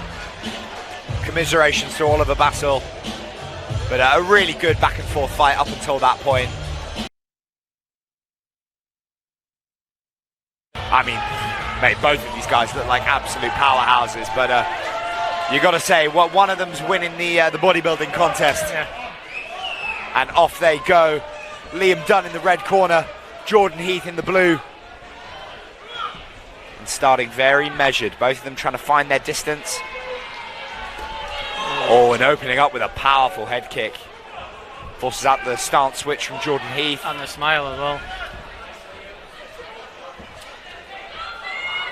Oh, powerful outside leg kick by Heath. Walking with his hands very low. Almost goading his man to fire at him, and he does. Landing a left head kick and a right hand. And powerful knees.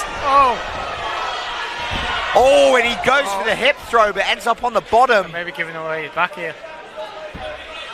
What can Jordan Heath do from this position? Briefly fishing for the knee bar, but I would be looking to build my base, get back to my feet, and get back to that striking that was doing so well. Oh dear, gives up half man. guard. He's a big heavy man to have laying on top here. Yeah, and with an arm trapped. But does a good job pummeling inside and dodging the elbow before sweeping to the top. Lovely sweep from Liam Dunn. Wow. Into half guard and outside control. Absolutely flawless groundwork. Setting up the head and arm triangle now. Transitions. If he gets over to the other side, it may be over. Wow, this is tight. Just needs to get that left leg free. And this fight could be done and dusted. I think that's it. And that's it there. Wow. What a night for the Carlson Gracie team. Securing 2 head and arm triangles. First with Will Bean and now with Liam Dunn. Brilliant performance. And let's see that on the replay. We see he slips that left leg out. And immediately that comes on. It's such a hard submission to control once you're in it. Oh yeah, and that is all she wrote. Ladies and gentlemen, at 1 minute and 35 seconds of round number 1, your winner by way of head and arm choke in the red corner,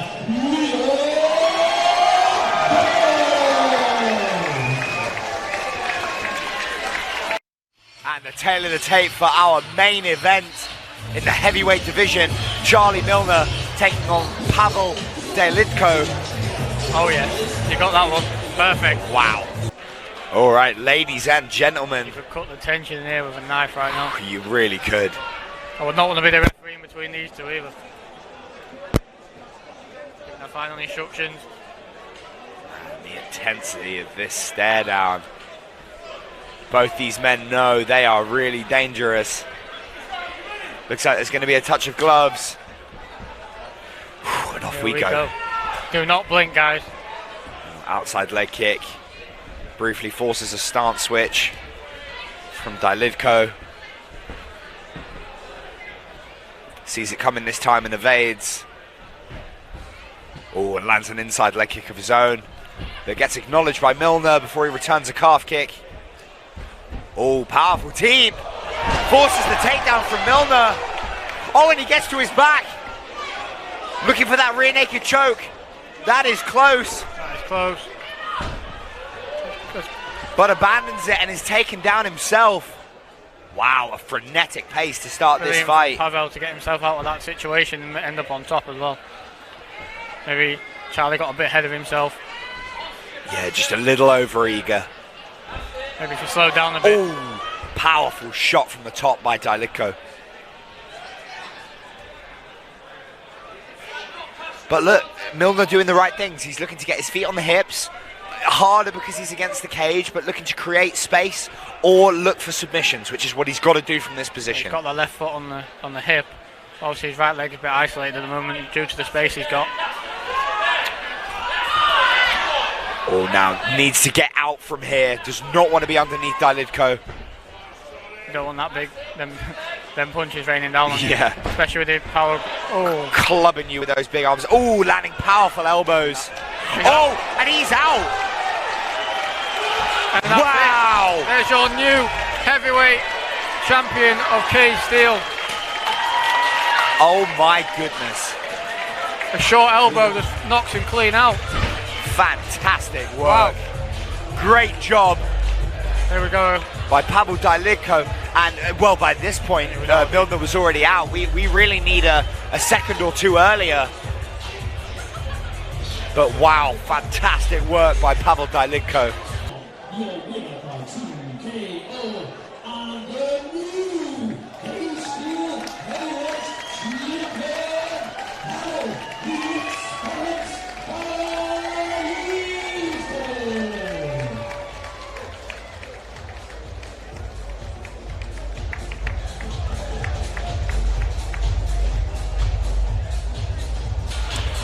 And congratulations to our new cage steel heavyweight champion, Pavel Dailidko. Looks good on him, doesn't it?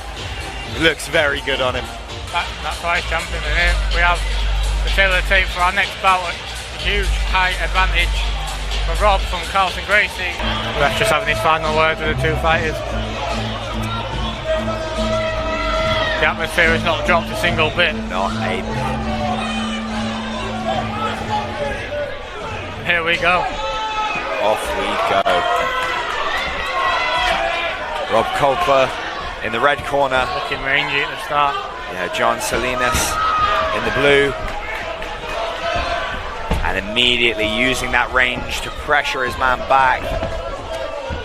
Oh, but lovely clinch there by Salinas. Forces his man to the cage. He's right, the small man is going to grapple him. Oh, lovely work.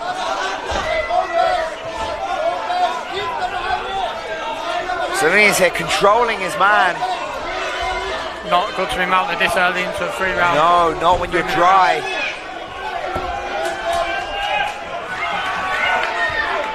Heavy control from Juan Salinas. Yeah, for Salinas. Oh, powerful shots.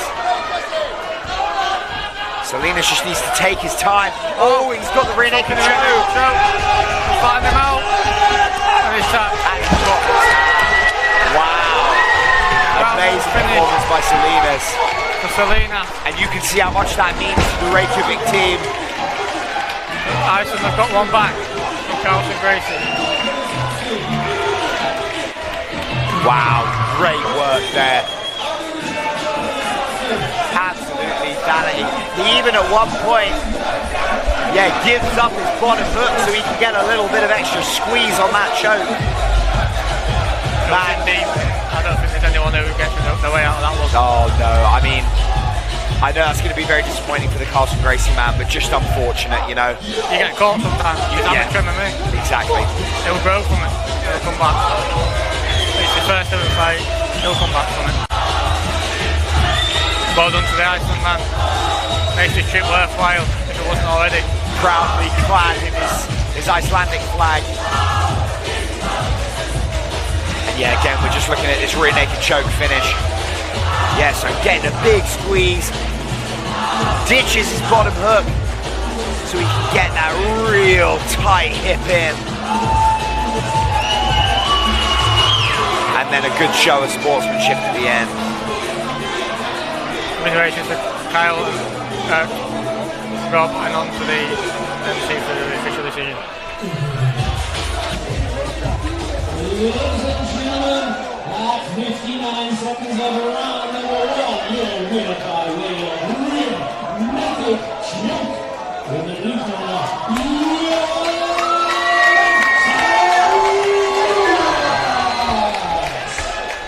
And these are huge round of applause for Rob Kolper.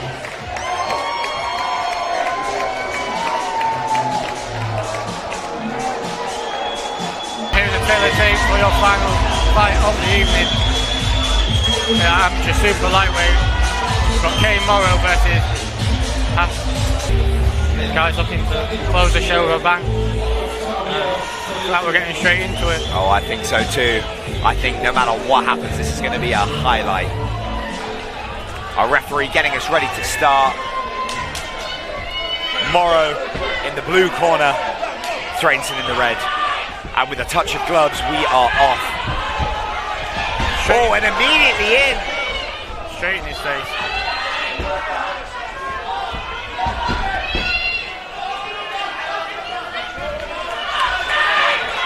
Morrow doing a good job using this overhook to elevate his man and work his hips back up, but Kristinsson relentless in pursuit of this takedown. And chants of Kane ringing through the crowd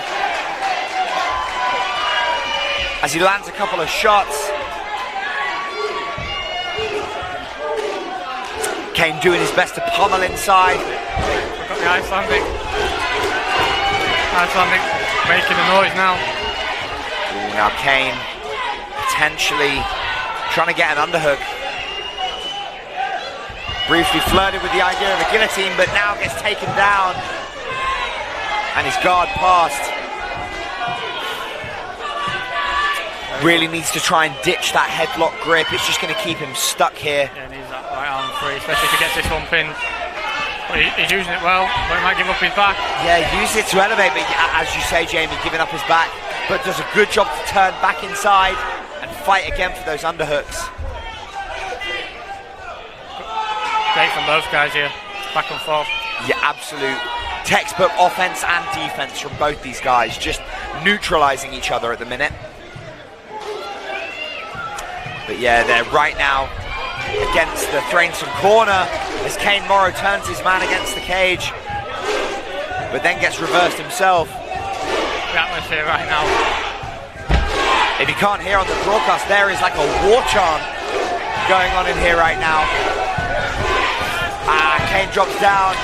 He's got double overhook, stuffing his man's head so he can't take punches, but Kristinsson transitions to mount.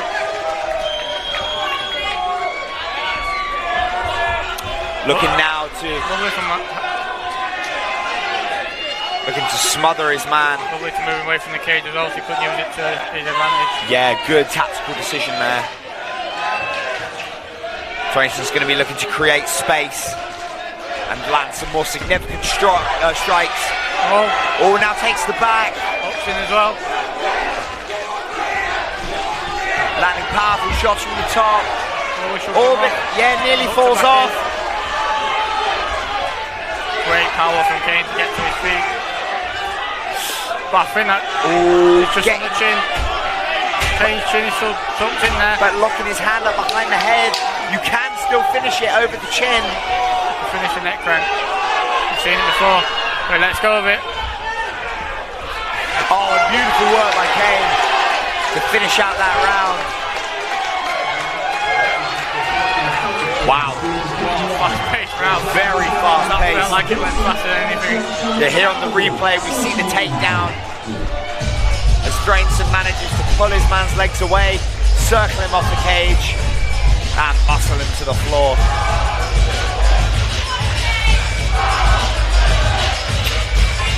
And despite some sweat on the head, Kristinsson looking very relaxed. And I'm impressed with the crowd for the last fight of the evening. Oh yeah. Wow. I mean, you'd think we were right in the middle of the event. You'd think this is the main event. That loud. Fans, both home and away fans going back and forth for the chance, like a football game. Absolutely. Yeah, like we think our football chants are good. There are Icelandic warriors in the crowd. Nothing on the Nordic.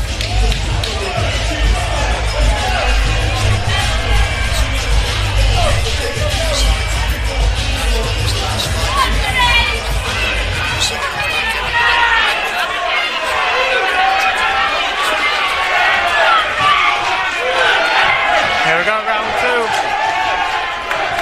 Kane hammering his chest as we open this round.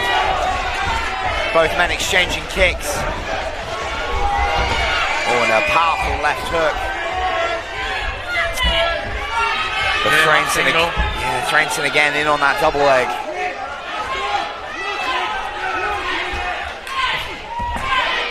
Nice knee from Kane in short. Kane doing a good job by having these double unders. He's able to create space and keep his man away.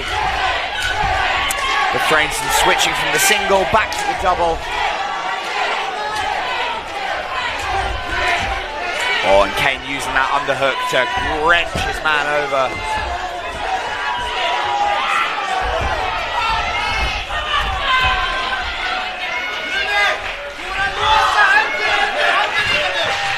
Yeah, good shots to the body.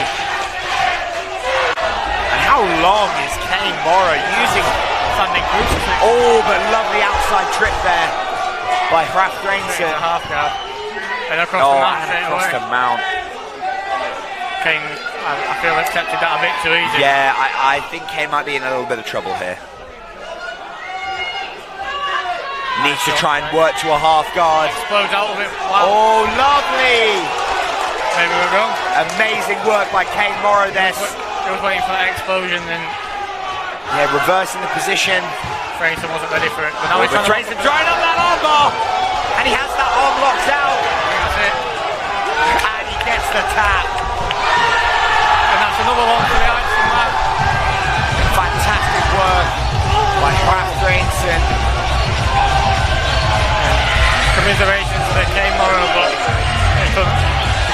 much more, I believe.